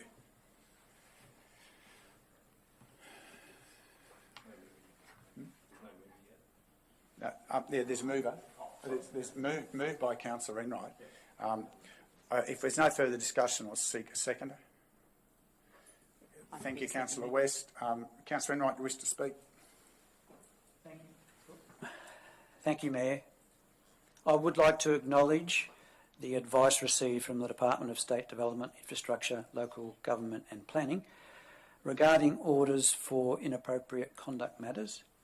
And I find it encouraging that the department play a proactive role in ensuring that councils maintain the highest of standards when dealing with these types of conduct matters. These matters, as we've already seen, can be complex and quite challenging for councils to resolve. It's pleasing to see that of the 3 conduct matters before council on the 11th of October 2022, that the only concern identified was with the matters I have brought forward for consideration today. I fully accept that council needs to adhere to the legislative obligations under the Local Government Act 2009 and wholeheartedly support my proposed amendment before you today. Anyone wishing to speak against the motion? Anyone seeking leave to speak additionally? Councillor West. Thank you, Mayor. Look, just on reading it, I guess, in reading the agenda, causing harm to third parties could be taken as a little harsh, and certainly the wording proposed by Councillor Enright is much more in line with the situation, I believe. Thank you. Anyone else seeking leave to speak additionally? Wish to close, Councillor Enright? Put the motion to adopt that amendment to the prior resolution. Those in favour? That's carried unanimously. Thank you, Councillor. We move to item 10.3. Just in relation to my flagged motion, Mr. Mayor, can I do it after 11? I'm going to propose, Councillor, that I haven't forgotten it. Do for both. Yep, thank you. Councillor Enright, you've done a prelude to this previously, so perhaps in the interest of efficiency, move to the nub of this. Thank you, Mayor. So I will move straight to the motion, which is very similar to the previous notice of motion. So I move that the following order, itemised as 2B of the resolution adopted under item 11.3 at the ordinary meeting held on 11th of October 2022. That such an admission must include, but not limited to, a statement that is to be read at the next available ordinary meeting, acknowledging that the councillor behaved inappropriately, causing harm to third parties. Be amended as follows: that such an admission must include, but not limited to, a statement that is to be read at the next available ordinary meeting, acknowledging that the councillor behaved inappropriately. Thank you, Councillor. Moved by Councillor Enright. Questions? Councillors? I seek a seconder. Councillor McGuinness, you wish to speak to this, Councillor Enright? Thank you, Mayor. I think this is very similar to the previous motion, and I certainly endorse or thank the department for providing this information and endorse this amendment so that it falls in line with the legislative obligations of the Local Government Act, and wholeheartedly support my proposed amendment before you today. Thank you. Anyone wishing to speak against? Seeking leave to speak additionally? We'll put the motion. Those in favour? It's carried unanimously. Thank you, councillors. Now, Councillor McConnell, I'm going to give you the opportunity for perhaps a discretionary procedural motion. Yeah, discretionary procedural motion under Chapter 27, if I could please, Mr Mayor. Yep. Considering that our resolution of council that was moved by Councillor Enright contained wording that as per... Sorry, can you just put your microphone on? Sorry, I'll go back. So procedural motion, Chapter 27, that considering the motion originally moved, or both motions, 11.1 and 11.2, initially moved by Councillor Enright, contained wordings that have since been found to be legally not appropriate, which was causing harm to third parties, that I believe the council should apologise to Councillor Swanborough for that error in our motion. Just to assist you, Councillor McConnell, I think you're referring to Section 27. Section. Section? Okay, section, Section sorry. 27 of the standing orders. Yep. Sorry, someone will read this in the future and want to know where we were referencing. And it's referring to the motions for items 1 and 2. Were they 1 and 2 or 2 and 3? They were 2 and 3, I think, of that. I think they were 11.2 and 11.3 according to the headings on the agenda items today. Oh, okay. No, 11.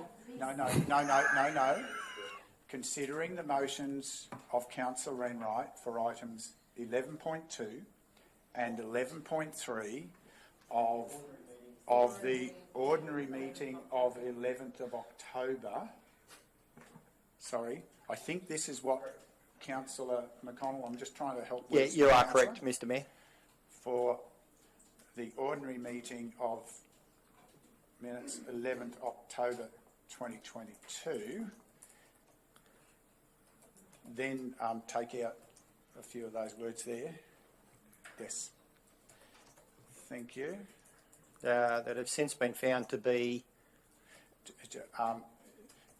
outside of legislative scope.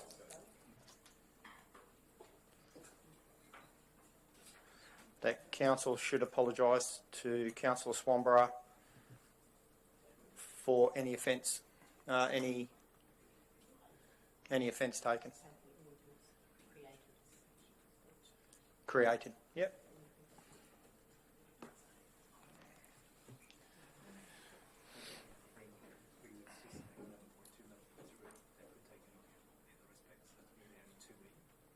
Sorry, good point. Yeah, so just for clarity, it's for items 11.2 and 11.3. Yep. 11.2 2E. 2E No, and no, it's not E. 11.3 2B. 2B and 11.3 2B. Or not 2B. Yeah. No, it is 2B. And 11.3 2B. Just to ensure Correct. there's continuity if someone's going back to find this. Oh, that's Okay. where I was going. Does that satisfy what you're looking for, Councillor McCollum? Yes, Mr. Mayor. Thank you. So any questions for Councillor McCollum? Do we have to put in there that it's at the next council meeting? No, that's already in the meeting. Sorry, you mean in terms of when he receives an apology? Correct. So, well, perhaps you want to discuss, given that the way this was dealt with is it was in writing, perhaps you want a written apology would be tabled in the minutes? No, I think just in the minutes at the next meeting that we apologise. Through the chair, Yeah. if you remove the word should, then the apology is okay. in this motion. Okay. Yeah. Okay, Okay. thank you. Any further questions for the councillor? Whilst it's a procedural motion, I will go through the protocol of asking for a seconder. Just Councillor Chalk, you wish to speak further? No, I think it's pretty self-evident that we went outside a little bit on our legislative abilities, and the apology is well deserved. Anyone wishing to speak against? Anyone seeking leave to speak additionally? Not put the motion. Those in favour? That's carried unanimously. Thank you, councillors. We now move forward to item 10.4 of today's agenda on page 13. Councillors, where we turn to the GM Customer Regional Prosperity to introduce item 10.4. Sorry, Councillor McGuinness, was there something you wish to raise? And I should have addressed the meeting, Chair. It's probably a process that would be good for see us add value to this organisation now that we moving on to other agenda items. Yeah. That's point of order, councillor. I think just not necessarily helpful commentary, but your perspective is, as ever, noted. 10.4, thank you. Thank you, Mayor and Councillors. Item 10.4 today is to close out the Vondi Youngman Community Centre fee structure petition. It's become obvious to me in the previous few months after an officer had left the organisation, I discovered that this petition had never been properly closed out with Council. So I have with me today the Acting Manager of Community and Culture who has acted upon this and will just provide a quick update as to what the officers have actioned. Good morning, Mayor, Councillors. Thank you for the opportunity to present this item today. So the purpose of it is to update you on the MOU from the Dance Academy and to seek to resolve the open item regarding the petition presented at the ordinary meeting held on the 29th of January 2019. So first of all, the report provides a bit of a timeline around these two.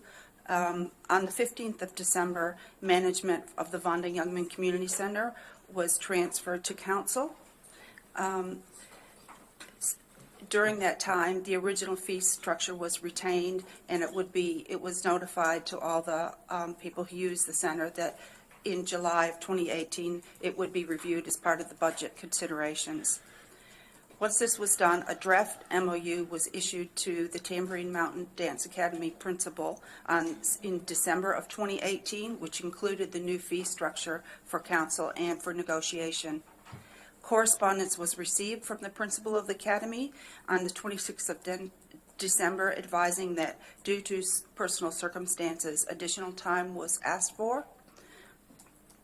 So in the meantime, the MOU was then signed in August of 2019, and in the meantime, a petition was received by council on the 7th of January regarding the fee structure for the Dance Academy from the Vondi Youngman Community Centre. COVID then, during COVID, which was soon after, there was a lot of restrictions, and the Dance Academy was unable to operate. And once these restrictions were lifted, the principal then operated the academy again. The MOU included a scaled fee structure, which it was for a 4-year MOU. The first was for a 40% reduction in year 1, 30% reduction of the fees for year 2, 20% year 3, and finally 10% in the 4th year, which we are now in. We then sent a letter in September this year to the principal of the Dance Academy advising this MOU would be up as it was in its 4th year as of January 1, and advising of the new fee structure in accordance with council's budget, in the fee structure within the council's budget. We also advised the principal at that point that the fee structure would change, most likely change each financial year, and that they would be advised of the new fee structure.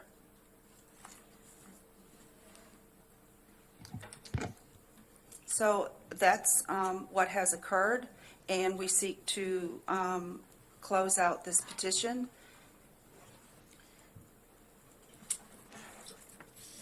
Thank you. Councillors, you've got a fair bit of that information there. Are there any questions that you wish to ask to the GM? Otherwise, Councillor McConnell. Just in relation to the use of the Vonda Youngman Community Centre, does that now put all tenants on the same fee schedule? It will do from 1 January when the MOU expires. So there'll be no others who are outside of the fee schedule? Not that I'm aware of, and each year, as you know, the fees are reviewed as a part of fees and charges, and that's what Margie was referring to, so everyone will revert to the same fees. Thank you. Further questions, councillors?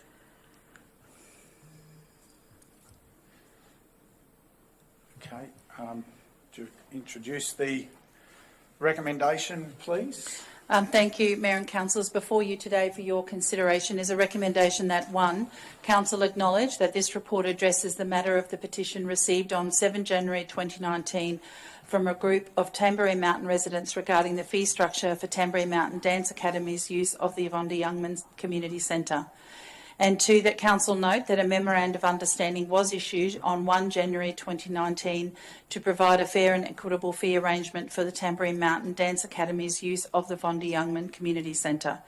And 3, that Council acknowledge the memorandum of understanding will expire as of 1 January 2023, which marks the end of the 4-year discount period for the Tamborine Mountain Dance Academy as outlined in the agreement.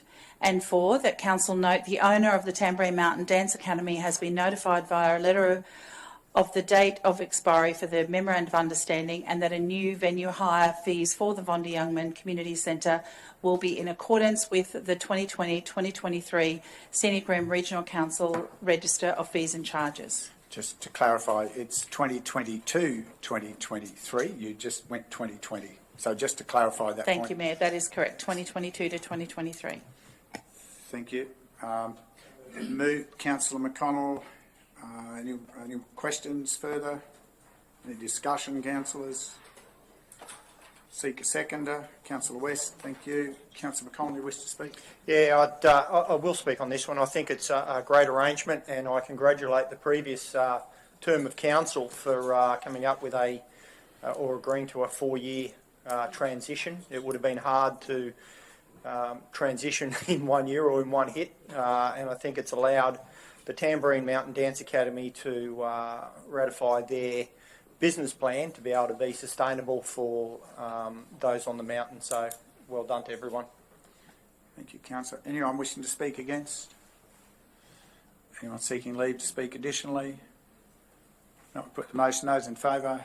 That's carried unanimously. Thank you, councillors. We move to item 10.5. And GM, we again ask you to introduce this item. Thank you. Thank you, Mayor and Councillors. Item 10.5 relates to the Communications Strategy 2020 to 2023 And today we're really pleased to present a progress report. As you know, we don't like our strategies sitting on the shelf gathering dust, and this is another example of the team having delivered quite a number of outcomes since this first ever communication strategy was adopted by Council in November 2020. Today with us, I have the Principal Specialist Regional Prosperity and Communication, the Manager of Regional Prosperity and Communications, and the Principal Specialists of Communication and Marketing, who are here to present this report. So I'll start by handing over to Brenda. Thanks very much, Deborah. Good morning, everyone, and good morning to those listening online. I will take the report as read. As Deborah alluded to, Council adopted its first ever communication strategy for internal and external stakeholders back in November 2020. It's a 3-year strategy supported by an action plan to help support the objectives and goals and ultimately improve Council's communication with its various audiences. The report provided summarises the progress that's been made towards the delivery of the initiatives in that action plan, and noting that there are some suggested changes to the delivery timeframes within the initial strategy that was adopted.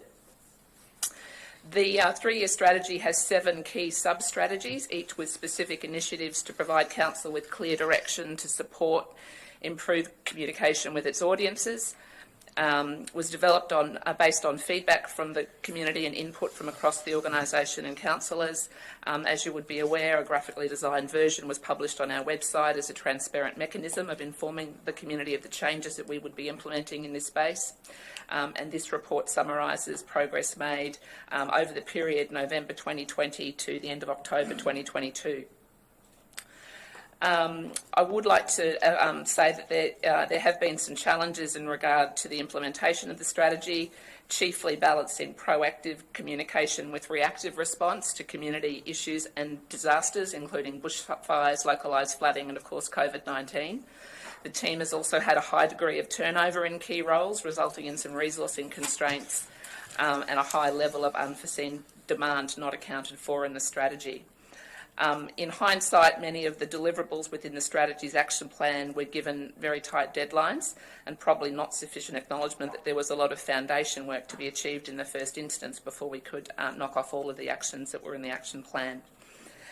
Very proud to be able to say that of the 42 actions in the strategy, 19 have been delivered, 2 partly, 10 are ongoing, 4 in progress, 14 have required an adjusted completion date, but most of those are already underway and 7 have not yet started. I would like to acknowledge the excellent work of the comms and marketing team during the period to achieve as much as they have, with an always extensive amount of business as usual work on top of the proactive outcomes of this strategy. I'm happy to take any questions. Thank you to the Manager. Councillors, questions for the GM or the Manager? Yes, Councillor McConnell. Yeah, first of all, congratulations on the report. It would have been extremely hard over the 2 years of COVID with the ins and outs of people coming and going, so I congratulate you. I've got a couple of questions though on page 19. As you just said, 19 delivered, 2 partly delivered, 10 ongoing, 4 in progress. What is the difference between partly delivered, ongoing and in progress? Are they not all the same thing? No, not necessarily. I guess partly delivered might mean that we had an outcome attached to the action in the strategy. Part of that initiative may have actually been finalised, but the remainder of it would not be, so it's not fully delivered as anticipated. Ongoing would be an action that doesn't necessarily have an end date. It may be the way we conduct that activity on an ongoing basis, and in progress is slightly different to partly delivered because it's underway. I'm just trying to look for an example. Yes, so if I could just add, so some of those actions will never have an end date. That's the ongoing ones that the she's ongoing talking one, about. that's right. And work where it's progressed, so commenced and in progress, is slightly different to something that's had part of it partly delivered and the rest may not now be required, or cannot be delivered at this point in time.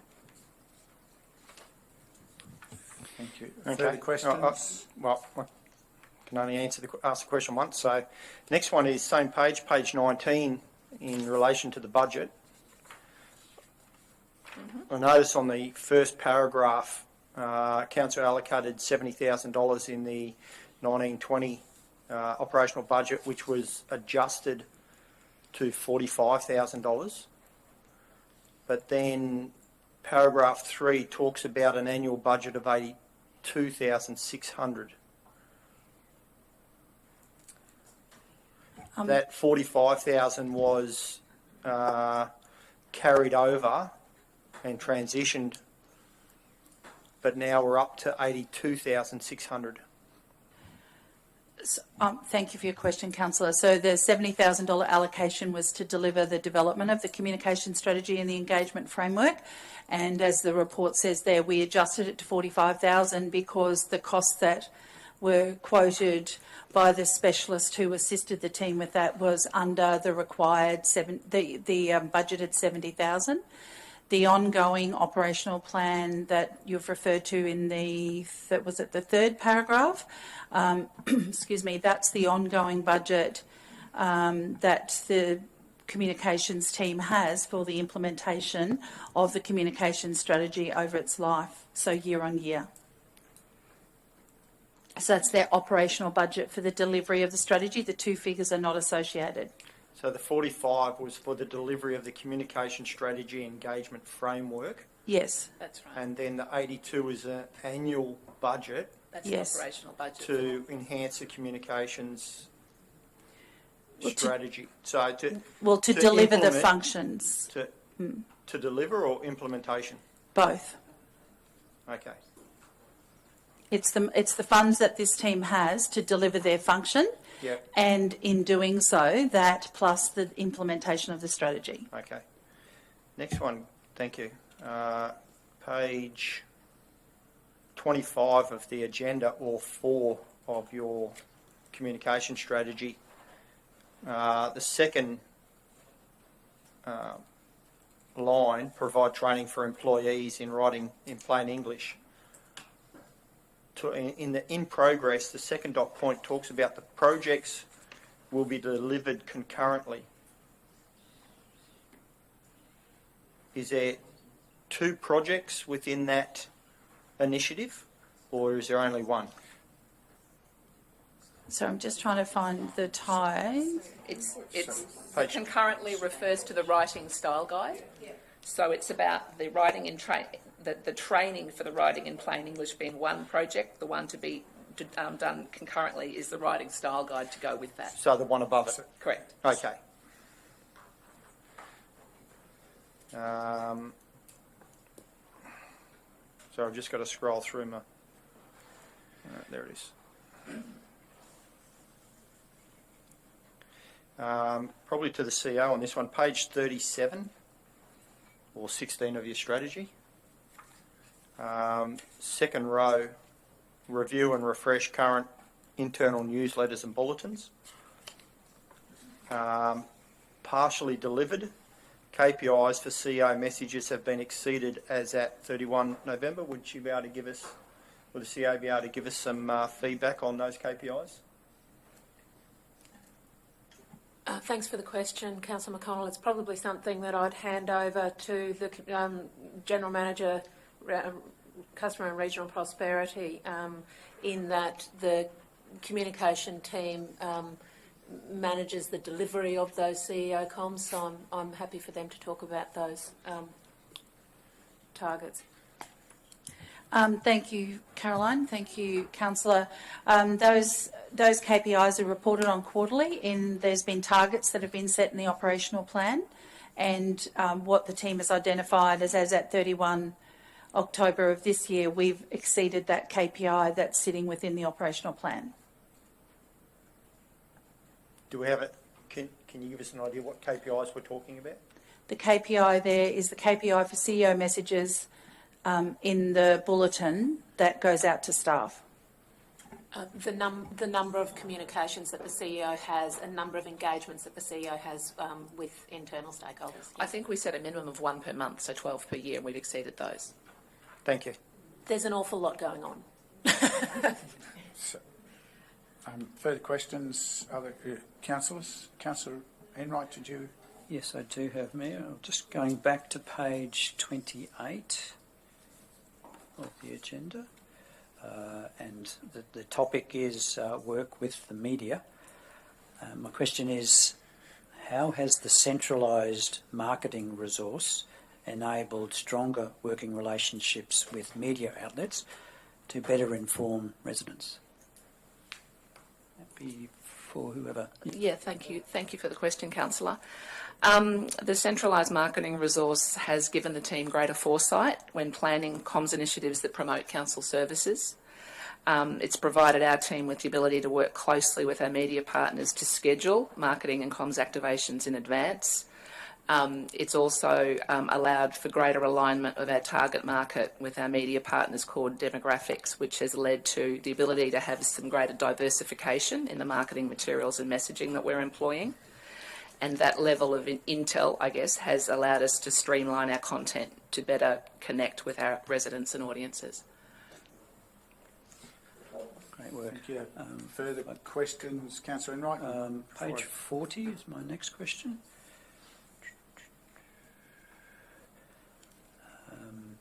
And the topic is build trust and reputation.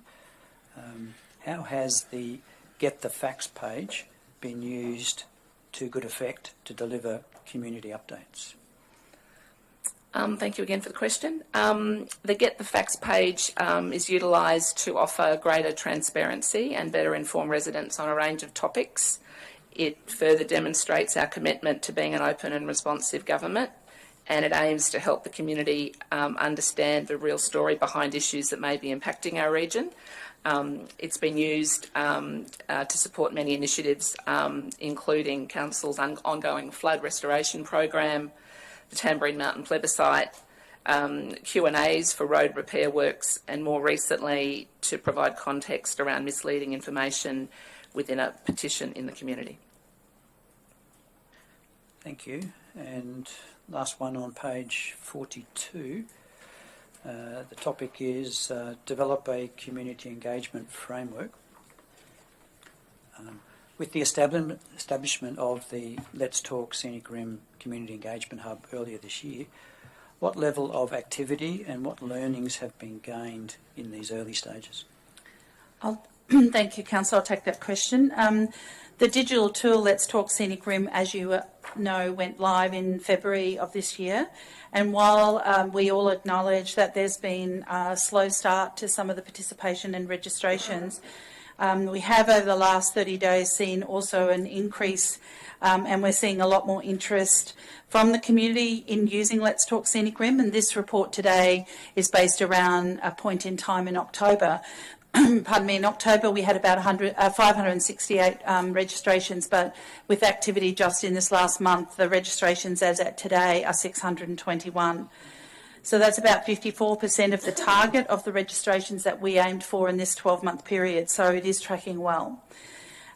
We've seen, obviously, a number of people visit the site, and that increased visitation is gaining momentum as well.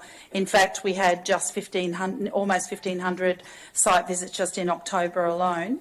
But over the last, since it was put into place in February of this year, we've had 8,622 visits to the Let's Talk Scenic Rim platform. So the activity is definitely increasing. We've had great interest in the gallery walk consultation that was recently released, and in particular the draft growth management strategy over the few months that we've been consulting on that. It shows that the community is becoming more familiar with the tool, and we're looking forward to continuing to build onto the Let's Talk Scenic Rim platform with an application known as the Balancing Act, with the intention that we will be consulting the community on the council budget for 2023 to 2024, so that there will be direct engagement. To your point about what learnings have been gained, We are definitely on a learning journey with our community and gaining a better understanding of the full functionality of the tool available.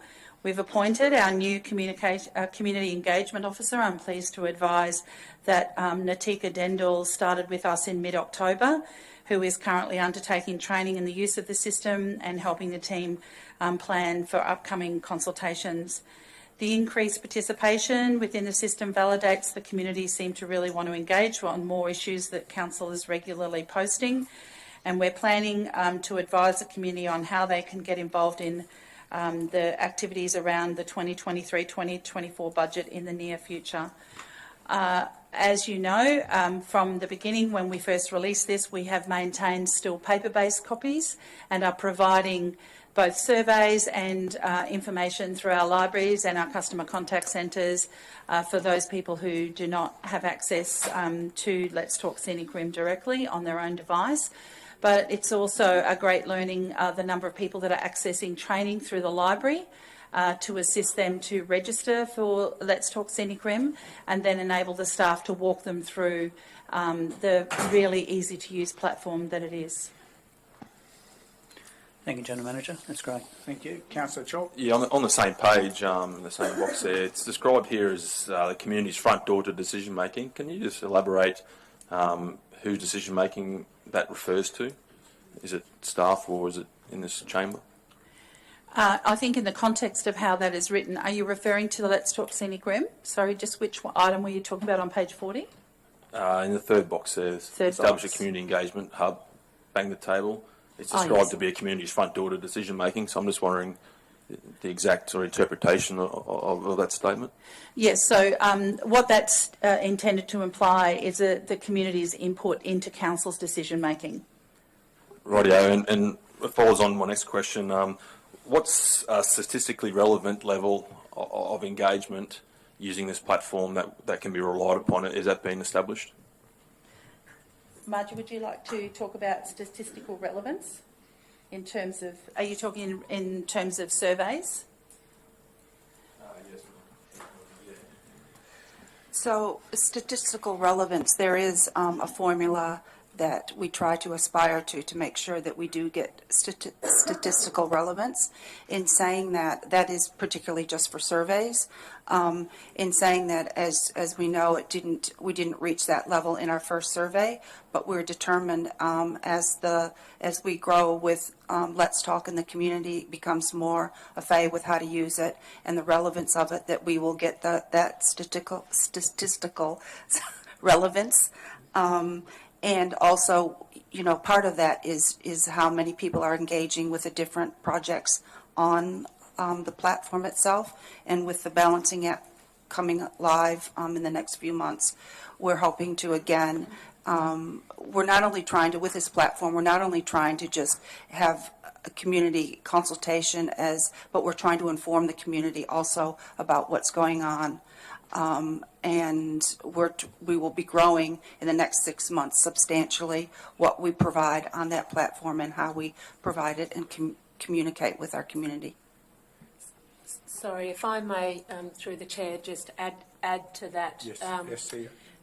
It's important to note that statistical relevance, as the manager pointed out, is applies to surveys only. It is calculated on the basis of the target population. So we may be targeting the entire population in a particular survey, or we may be targeting a smaller population of just a particular township, or just depending on what the matter is that we're engaging with. So the number of responses will vary depending on that calculation of who the target population is, and it's also important to note that there are a whole range of targeted outcomes from the community engagement platform, only one of which is quantitative data from surveys. It's also very important that we understand qualitative feedback from respondents as well.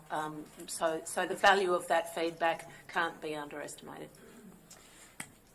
Thank you. Further questions? Councillor Chalk? I've just got one more before I'm done. In the measures of success, it's described here as anecdotal feedback indicates. Have we got anything more concrete than that yet to measure the success of that, or are we relying on anecdotal feedback?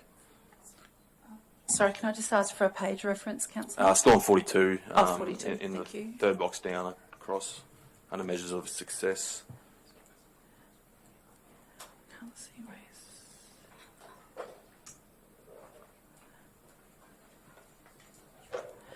I guess at the time of developing this strategy, that was the term used to indicate the feedback that we would receive from the community about engaging through that platform.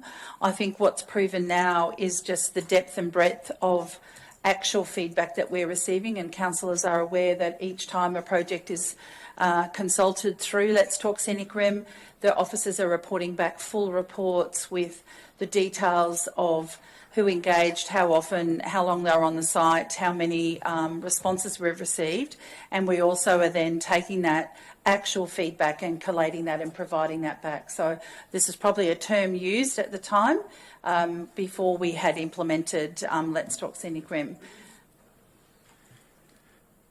Thank you. Because just as a point, this strategy was adopted in December, from memory, December 2020, and the Let's Talk Scenic Rim wasn't rolled out until February of 2022. Just further on that question, Councillor, are you referring to whether there is anything other than anecdotal feedback in the planning? I would think, Margie, would that not be picked up in the sentiment survey to be done in future? Sorry, can you clarify that? So for you saying that it's not only anecdotal. I think the councillor was saying, are there any other quantifiable ways that we're seeking that particular feedback, such as it might be gathered through the sentiment survey if a question of that nature was included, for example? Sure. So it will depend on the survey questions too, if there is quantitative or qualitative in the survey. And I think it's important that all the other data that is presented with the survey from around the area, which areas responded, and the demographics of the age group, and it all needs to be taken into consideration, which is done in the reports. Council's also put together an engagement framework that we've adopted as well, so that there's a structure behind how we are consulting through those surveys that both Margie and Brenda have mentioned. Councillor McInnish, you had a question? Yes, Mayor. Followed on from Councillor Chalk's question there a few moments ago about the number of people that do respond. There are, last month, maybe the month before, there was something like 30 people responded to a particular survey, and I don't think that's that relevant a number. No doubt the numbers, 620, whatever is there now, they might have a view on certain things, whether that be for or against. They will, just like the broader community, will speak up on things that affect them and which way they go. But I'm looking for something here that gives a representative view of the council, and I don't think this, of the community, sorry, and I don't think this does it. It's not a big enough number. I would have 30 people see me every couple of weeks about something, maybe not the same subject, but yeah, is it a community view? There's different community views all the time on things, so it's until we get a serious number of people involved in it, I don't think it's that relevant. If someone can prove me wrong, happy to. Sorry, Councillor, I didn't hear a question there. I note your commentary. So was there a question, or was this just a commentary? I'm happy that you've noted your comments, but was there a question for the officers to help with that? Do officers agree or disagree with my assertion of that? Thank you for your question, Councillor. Correct, there's 621 registrants as at today. There were 597 as at the time of the report being written. And there's different types of consultation that is occurring through the site. So some of it is pure surveys, and other is seeking feedback on specific plans or items that the council is choosing to consult on. In my opinion, once this grows, you'll start to see a greater volume, to your point. So I agree with that, that over time we will want to see more and more people respond to us through here. But on the flip side, to be frank, I think that any feedback that the community provides us is very valid. Whether it's one person or 1,000, we need to listen to all and every amounts of feedback that we receive from the community. I think it's important to hear what the community says and to consider that and use that to inform council in its decision making. Can I ask a supplementary question to that? Given that context, I think that supports the observation of where we're at today. I think that you're raising, Councillor McGuinness, is let's talk Scenic Rim particularly for a significant piece of work. Is it used as the only way of engaging with the community around a matter, or is it part of a strategy, part of a number of things? No, it's one piece of the puzzle. There's other ways. There's been, take the gallery walk example in recent times where there's been public sessions held or town hall sessions, workshops in other forums that we're directly engaging with people. People are invited to make submissions, and they can go to the library and view hard copies. They can go and view plans. We communicate through our Facebook channel and also through other direct communications that are issued through the media. So this is one tool to do some targeting consultation on certain matters that council chooses to put through that tool. Thank you for that clarification. Councillor Chalk? This probably is a full circle back to my first original question about the front door to decision making. I think the word front door to decision making, as this described by the General Manager, is probably the wrong descriptor. It should be a tool that we use, which I do agree with. It's a good tool to be used, but it certainly is not the front door to decision making, so in my opinion. Thank you, Councillor, for that observation. Councillor McGuinness, do you have another question, or have you just got to turn your microphone off? Thank you. Any other questions, councillors? Thank you for the introduction. Could we turn to the recommendation, please? Thank you, Mayor. In presenting this recommendation today, I'd like to echo the manager's comments and congratulate the communications team, very ably led by Jen Stockman sitting here, on the amazing work that they have delivered over this period of time. And I very much appreciate their efforts. Before your consideration today, councillors, is that 1, council acknowledge the progress made on the delivery of the Scenic Rim Regional Council Communications Strategy 2020 to 2023. 2, that council approve the updated delivery timeframes within the Scenic Rim Regional Council Communications Strategy 2020 to 2023 progress report. And 3, council congratulate the communications team on the progress made and the outcomes delivered over the first 2 years of the Scenic Rim Regional Council Communication Strategy's lifespan during some very demanding and difficult times with resourcing constraints. Thank you. I seek a mover. Councillor Enright, thank you. Any further questions, councillors? Any additional discussion? Seek a seconder. Councillor West, thank you. Councillor Enright, you wish to speak? Thank you, Mayor. I would like to speak and echo the sentiments of the General Manager about the fantastic work that's been done by the communications and marketing team. We've all acknowledged that the last couple of years has been challenging, without a doubt.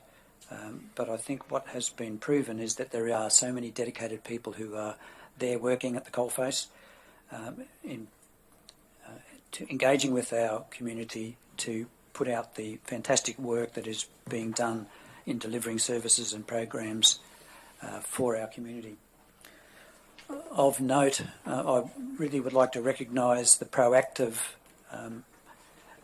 avenues that have been used of late, and I note particularly some videos of our staff out on the job, and I think they're so wonderful to see some of the hard-working employees out there delivering services to our community and being recognised in the community for the great work they do.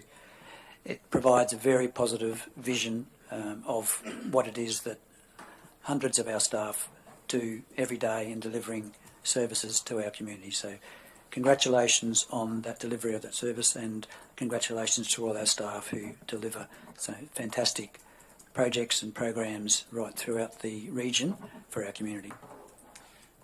Thank you. Anyone wishing to speak against?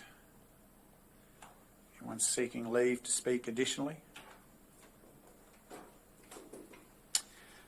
If not, I would take the opportunity to endorse those comments and highlight it's important to remember, councillors, that we signed on to this strategy when it was first put in place. It has been a difficult road, and given the challenges that have ensued since we started on this journey, I agree, full credit to the team for staying the course. We have had a few challenges along the way with staff turnover. It's great to see the team building in strength again now. The tools are starting to add those additional dimensions for people who have quite often different levels of mobility to get to public events, and therefore things like Let's Talk Scenic allow a much more diverse audience to connect. That will grow in momentum over time, and it's great to see the team focused on the modernisation of this from where it had been in the past as a poor cousin. It's starting to come of age, and that's greatly appreciated. Anyone else seeking leave to speak additionally? If not, you wish to close, Councillor? We put the motion. Those in favour? It's carried unanimously. Thank you. Thank you to the officers.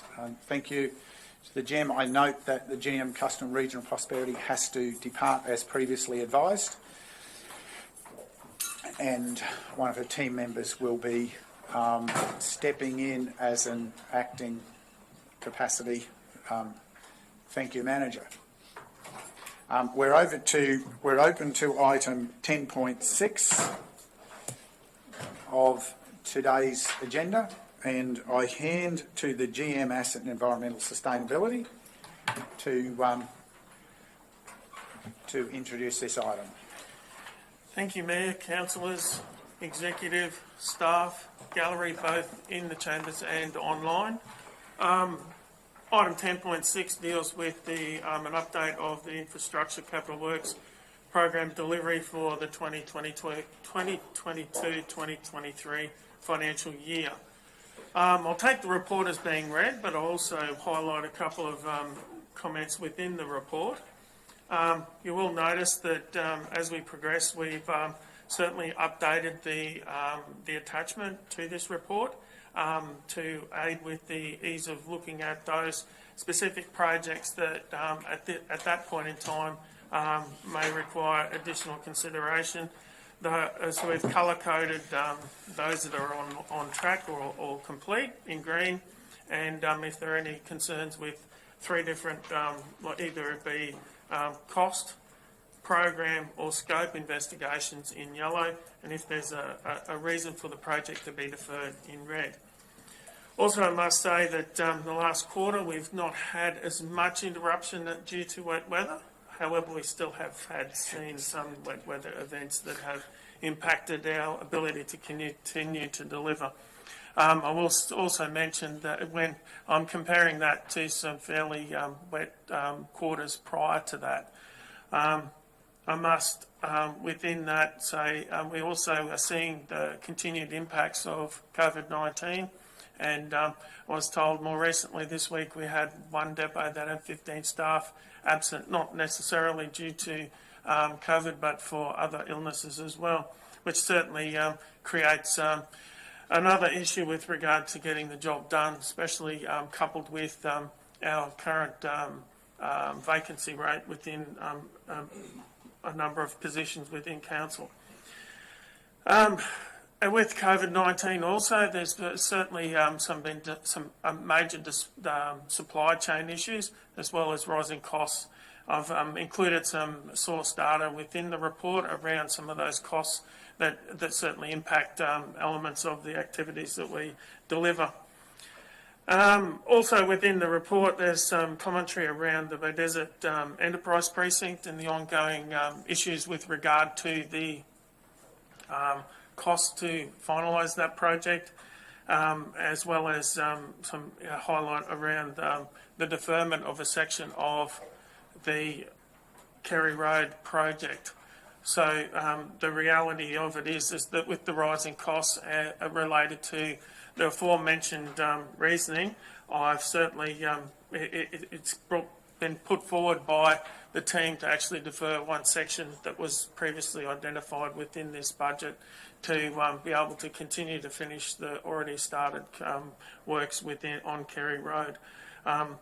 Now, I will also say that the dollar figures within the program delivery are, when it comes to what is the actual budget, is the actual budget item, but there are some dollar figures that are yet to be considered by Council through the September budget review, and I will draw your attention to the fact that if you look at the top line of the attachment where the annual budget was sitting at 78 and the forecast annual budget of is looking at 127 approximately $1 million. That's as a result of the realisation of a number of flood-related submissions that are currently been submitted to the QRA, as well as additional grant funded projects that have come on board since the budget was finalised later in June. So with that said, there is certainly a nominated reasonably high figure of around 51 million that has already been identified as part of the carry forwards, of which the majority of that dollars is actually related to those projects that are being delivered over a several years of time frame. In particular, the flood restoration works, which we actually, from date of activation, have 2 financial years after which we can actually deliver that work. With that being said, I've got Wasu Padeshi, our Acting Manager of Capital Works and Asset Management, and Scott Osman, our Manager of Maintenance and Operations, here to answer any detailed questions and to assist me with those questions, answering those questions. So I'll take any questions. Thank you. Councillors, questions for the GM? Councillor West. Thank you, Mayor. Probably, Wasu, this is for you because this has been rather topical within the community at Beechmont. It's actually number 172 and 173, the new footpaths. Just wondered if you could give an update on those, please, where we're at to date. Yes. So those 2 footpaths, the Beechmont footpaths, those are progressing. So the Alpine Terrace footpath, we are going to start construction in a couple of weeks, and the Beechmont footpath is also progressing. There was a bit of issue with the contractor, and we have now another contractor getting started, and it's progressing, Beechmont. So we are looking towards to complete those footpaths by end of February, weather permitting.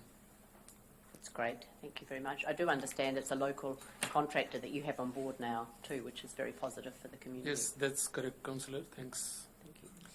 Thank you. Councillor McConnell. Yeah, just a quick one to the GM. Page 45 talks about the effects of COVID-19 have continued to impact the delivery of capital projects. Can you just explain what aspects of COVID-19 are still impacting the works of Council?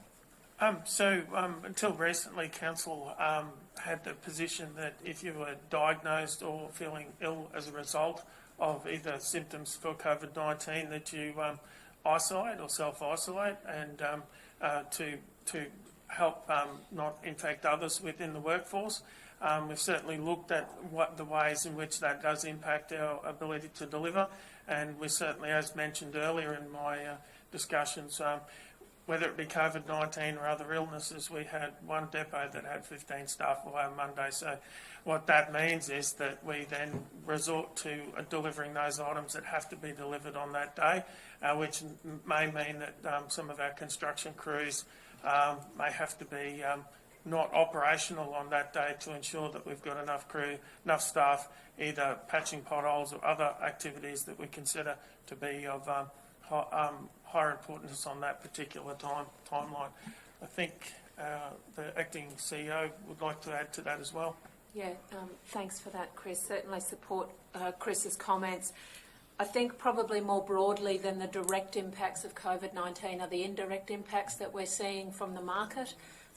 Certainly increasing costs, and the General Manager referred earlier to the information provided by the Department of Transport and Main Roads around cost trends for some key aspects of road construction and maintenance. We are seeing in the market, iteratively, we are seeing what is commonly referred to as a COVID tax, even formally appearing on quotes, an additional percentage applied to costings that is to cover any type of COVID-related expense of the third party. So, certainly in the market there are significant impacts that reach beyond absenteeism or, those things that we would ordinarily expect. Also in Chris's report, you'll see that labour shortages have created industry-wide impacts on the availability of services and delivery time frames.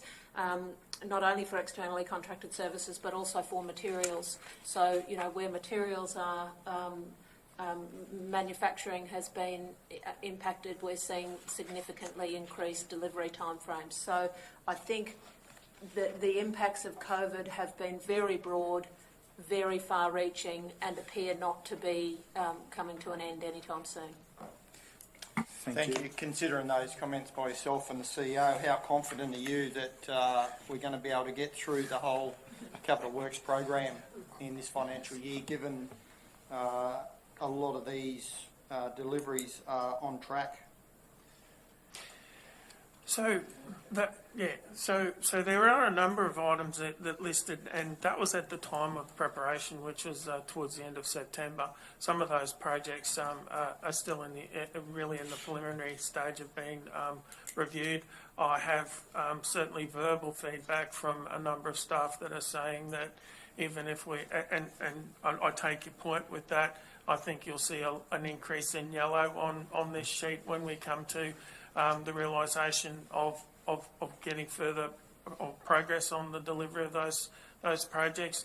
And I think as part of the December, or probably more so January discussion, we'll see certainly more yellow as a result of that. But the reality, and look, if we haven't actually done the legwork on a project, we would consider it still on track. If the timetable to deliver it was, say, in the third and fourth quarter, it would still appear as green. Once we realise that there's an issue, and I acknowledging of your question, and the reality of it is that yes, I think there will be a number of projects that will certainly suffer as a result. Still seeing issues also within this capital report around the delivery of our yellow and even our vehicle fleet, with some orders stretching out beyond 6 months, some out to 12 months. So the reality is, if we haven't ordered some of our yellow plant now, it's highly likely not to see it delivered this financial year. You better just highlight what difference between white and yellow plant for those listening. Okay, white plant is basically our vehicle fleet, which is our cars and our utilities. Our yellow fleet, which can be broadly extended to our truck fleet as well. It includes our graders, rollers, water carts, backhoes, that sort of thing. So, yes, so thank you for highlighting that. Some may need me to explain that further. Thank you. Line 176, the upgrade to Verisdale Scrub Road, is down at program investigation. Could you just highlight what the delay, and I understand it's a multi-year and staged, so can you just highlight what the delays are with that one? I'll hand over to Wasu to answer that one. Thank you. Thanks, Councillor, for that question. So with the Versatile upgrade of Versatile Scrub Road, it's externally funded and it's a multi-year staged project. So we have started design and it's that's what is progressing. So Yep. yeah. It's just we're in yellow, so it's program investigation, which means does that mean delayed? There's too many microphones on. So, Yes, it potentially, when we first put this together, we expected to be there sooner than we're now expecting to be on site. Okay, thank you.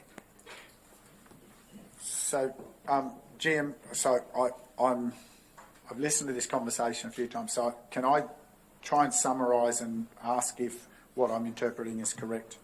So basically, we're in an environment not alone, which is pretty much general and sometimes extreme in other places, even worse than ours, where we're struggling to maintain our staff levels due to various health issues, where people might need to isolate, or other health conditions that are occurring in natural rhythm, as well as being able to recruit as well as retain, because there's high competitiveness for the skills we have that's struggling for us to equip some teams.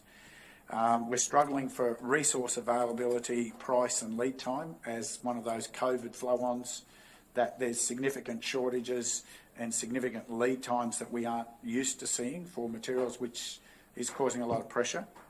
That's particularly evident in equipment and materials. It's difficult to source contractors because they're facing the same competition, because everyone's trying to fix the same things we are at the same time. We're struggling for the timeliness of QRA approvals because they've got staffing challenges and a workload coming at them because everybody's doing the same thing at once. Against a backdrop where we're expecting ongoing significant weather events for at least the next 2 months, which disrupt our capacity to move forward, as well as the certainty of our schedule. Generally, therefore, we're facing significant cost pressure, significant risk to the timeliness of our schedule for some of the major projects, more so than minor projects, and that leads to a high probability of having to readjust. Is that a fair summation? That is a fair summation, and I think I've said it previously that I've almost, at the end of next year, I'll be 30 years in local government, the majority of the time spent with project management, and I'd have to say that I've never faced a situation, and I've spoken to other colleagues of a similar length of time that have said that, and even their own staff that have been here for greater than 30 years, that they've never seen a combination as such, and even to the point where we're getting some of our consultants, when they're putting together estimates for future projects on our behalf, that they're saying that that they don't think that this is the end of the cost increases to some particular items.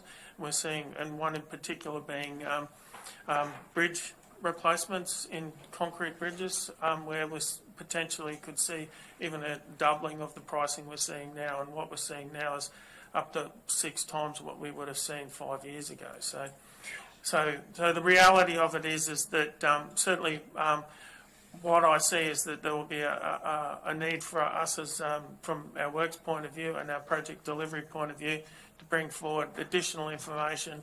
And I take note on the comment about our larger projects.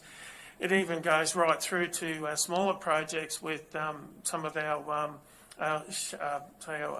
upgrades of our shade shelters at our parks, where galvanising of units that are associated with putting or upgrading a shade shelter, could be a 6+ month wait on those units. So it will impact not only our larger projects, more significantly from a cost and programming point of view, but still some even our smaller projects will actually see substantial delays. So look, I don't want to be all doom and gloom. We are still getting out there and delivering, and the reality of it is that yes, we're not alone in this. So the reality is we will make adjustments as required, and continue to report through to council as those adjustments are required.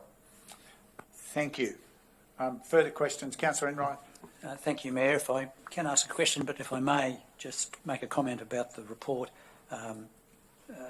spreadsheet, that additional coloured column is very good. It's great as far as us Evolution. It is a great evolution, and for us to do a summary of that provides us with greater clarity, easier, and it's a lot easier on the eyes, which is very good as well. So congratulations to those who made that happen. Now to my question. Page 3, item 122 refers to the business park development. I noticed the report lists details about challenges with costs, but I was just more or less interested in how things are going with the progress of the final stages. I'll pass over to Wasu again, who will provide some details. Thanks, Councillor, for that question. So, with the board, is it Business Park or Enterprise Drive? One good news is we have completed the asphalt work on that. So, we are now out of the risk, I will say. Electrical subcontractor is progressing, and outside of Business Park development as well, the Enterprise Drive, the asphalting work there also is finished. So it's a good progress in last month, I will say. Yeah. Thanks. Well done, that's very exciting. Any further questions, councillors? Councillor McInnes. Yes, and following up from Councillor McConnell's question about, and we see all the, and the Mayor's also noted that the expenses, the blowout of expenses, the lack of contractors or ability to get contractors at the present time. When do we make a call on some of these projects that I believe won't have much hope of getting done this year at all? Will that be now, or unless you've got a rabbit up your sleeve or somewhere else? No rabbits here. Unfortunately, I have seen one or two around home recently.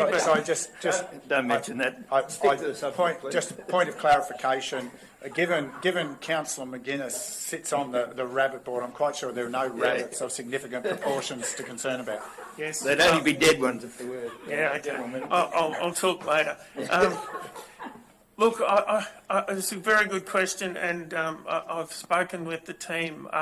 We're in the process of actually putting forward our 10-year capital works program with the view of looking at what are the cost impacts to that program, and what are the cost impacts if we stick true to our long-term financial forecast and investment in our assets.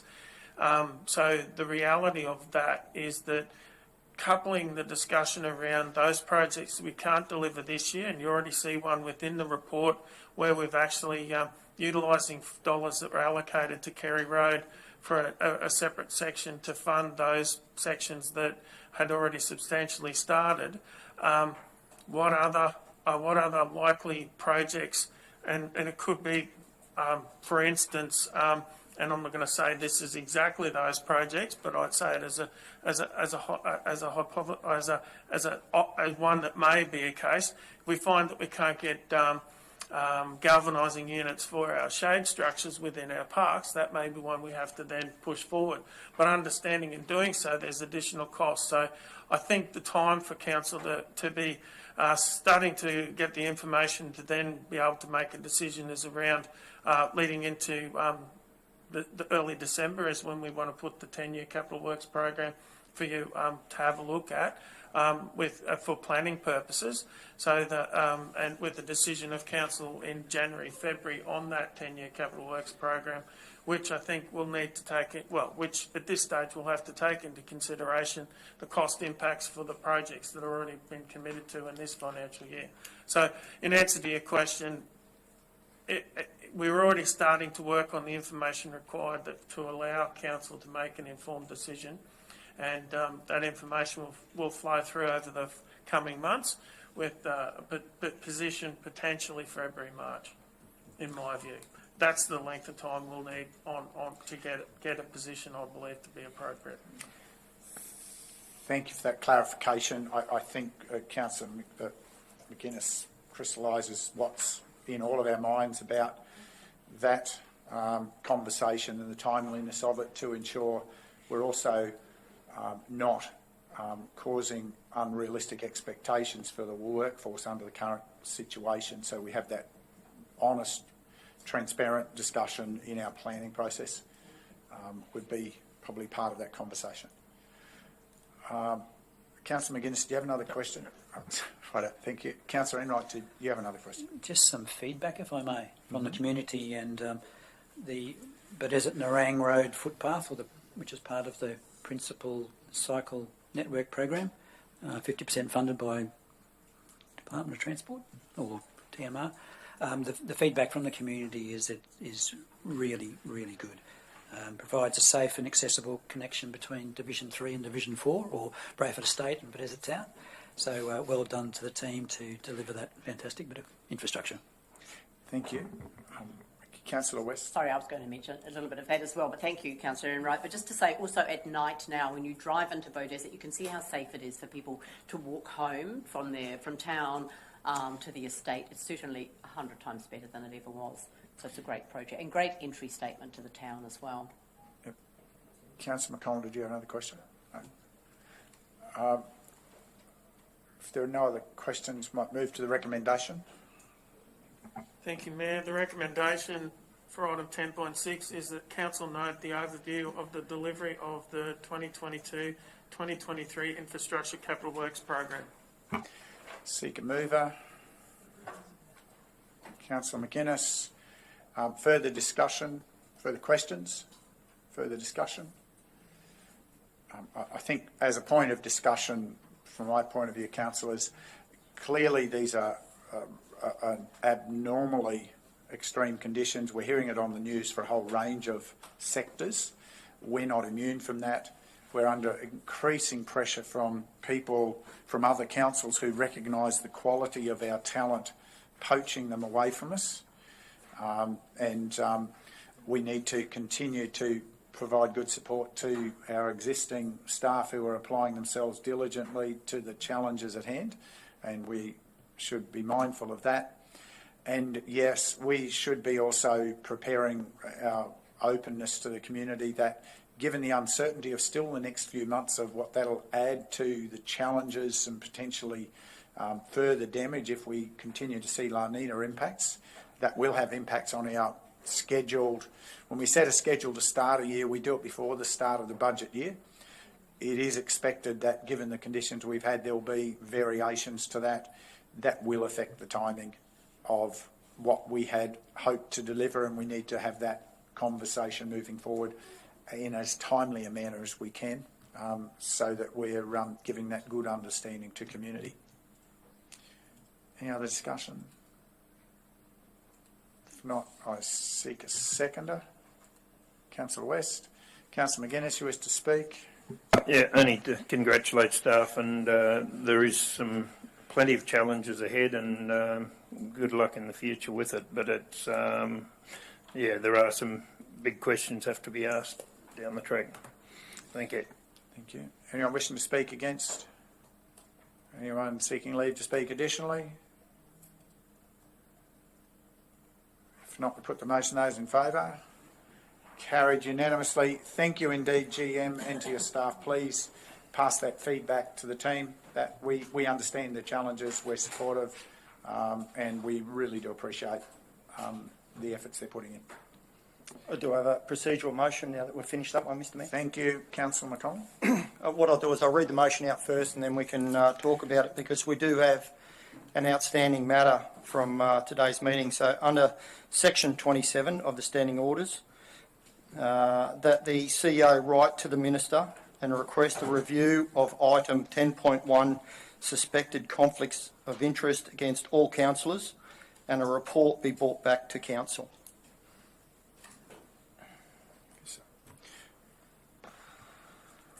The reason I make this is because the suspected conflict of interest is left hanging because the council couldn't make a decision. So I think it's best in everyone's interest that someone give us an answer whether the suspected conflicts of interest were correct under legislation. So just point of order, councillor. Yep. Again, I understand your intent, but the suspicions were the suspicions. Whether they have another piece of materiality isn't about whether the suspicions were correct or not. The suspicions were held on a particular belief, and that's all they were. So it's important to I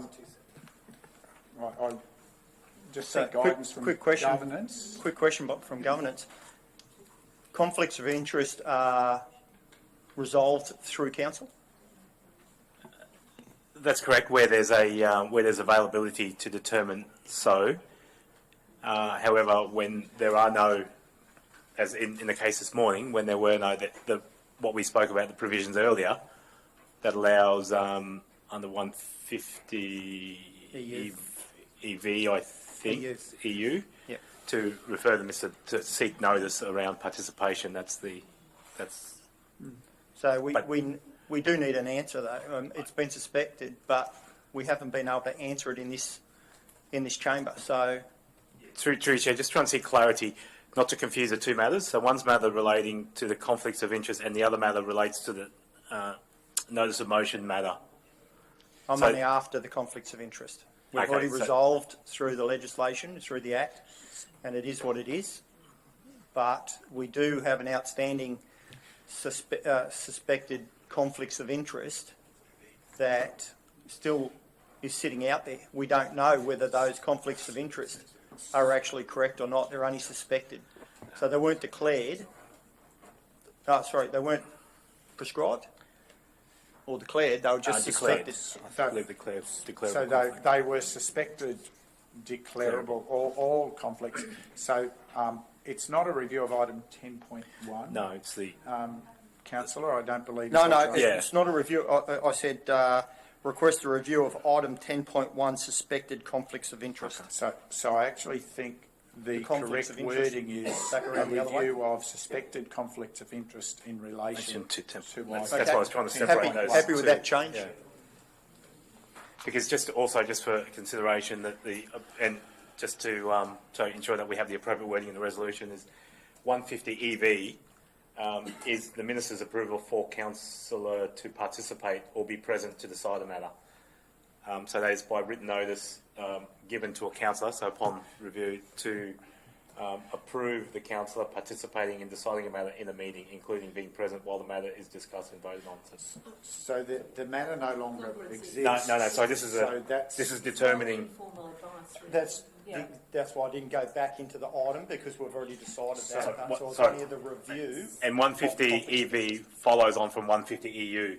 Yeah. So where it makes reference to where there's no participants, correspondence can be sent to the Minister to seek participation in that matter because of the conflict. Look, if I may, through the Chair, my view is that that particular application of the legislation is no longer valid because the item is no longer on the table and Council has passed a motion.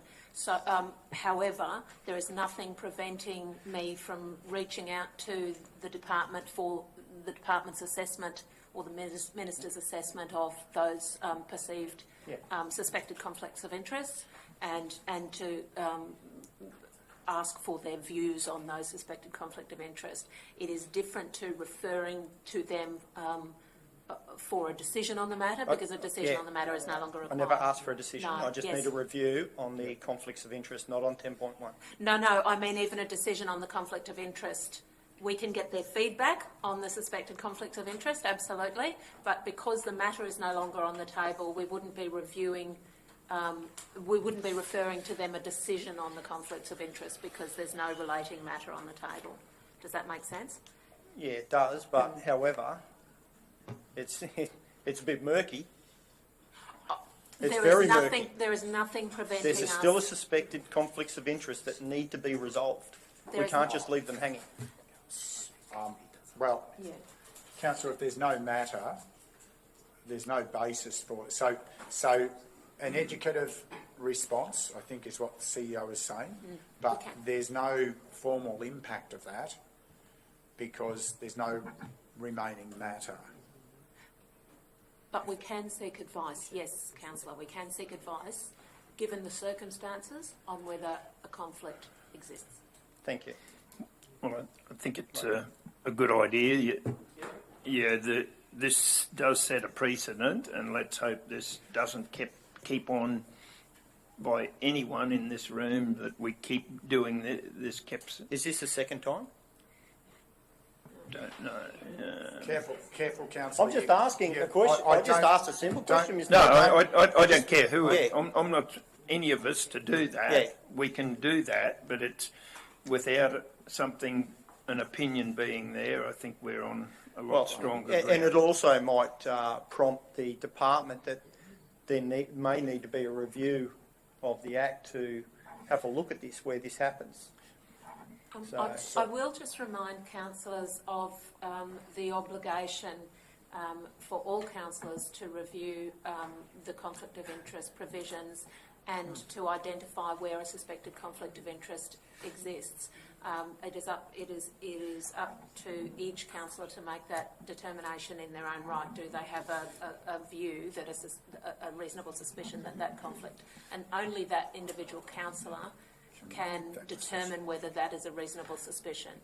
If that individual councillor believes that there is a reasonable suspicion, then you are obligated under the legislation to table that reasonable Totally agree with you, CEO, but the problem arises when the suspected conflict of interest involves all councillors.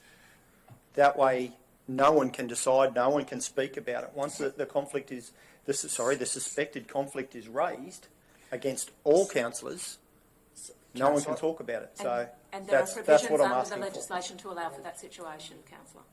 Yeah, it doesn't resolve issues though. So as I said, procedural motion under section 27 of the standing orders that the acting CEO, the acting chief executive officer write to the minister and request a review of the suspected conflicts of interest raised in relation to item 10.1 and a report be brought back to council. Do we have to... of today's agenda. Of today's agenda. Yeah.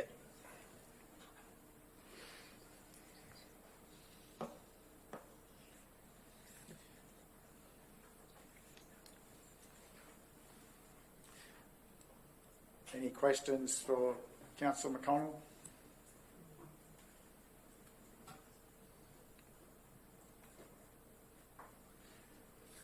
Procedural motion does not need a second. Do you wish to speak to your motion, Councillor? No, I think it's self-explanatory that it'd be good to get the minister's interpretation of suspected conflicts of interest and how it pertains to today's meeting.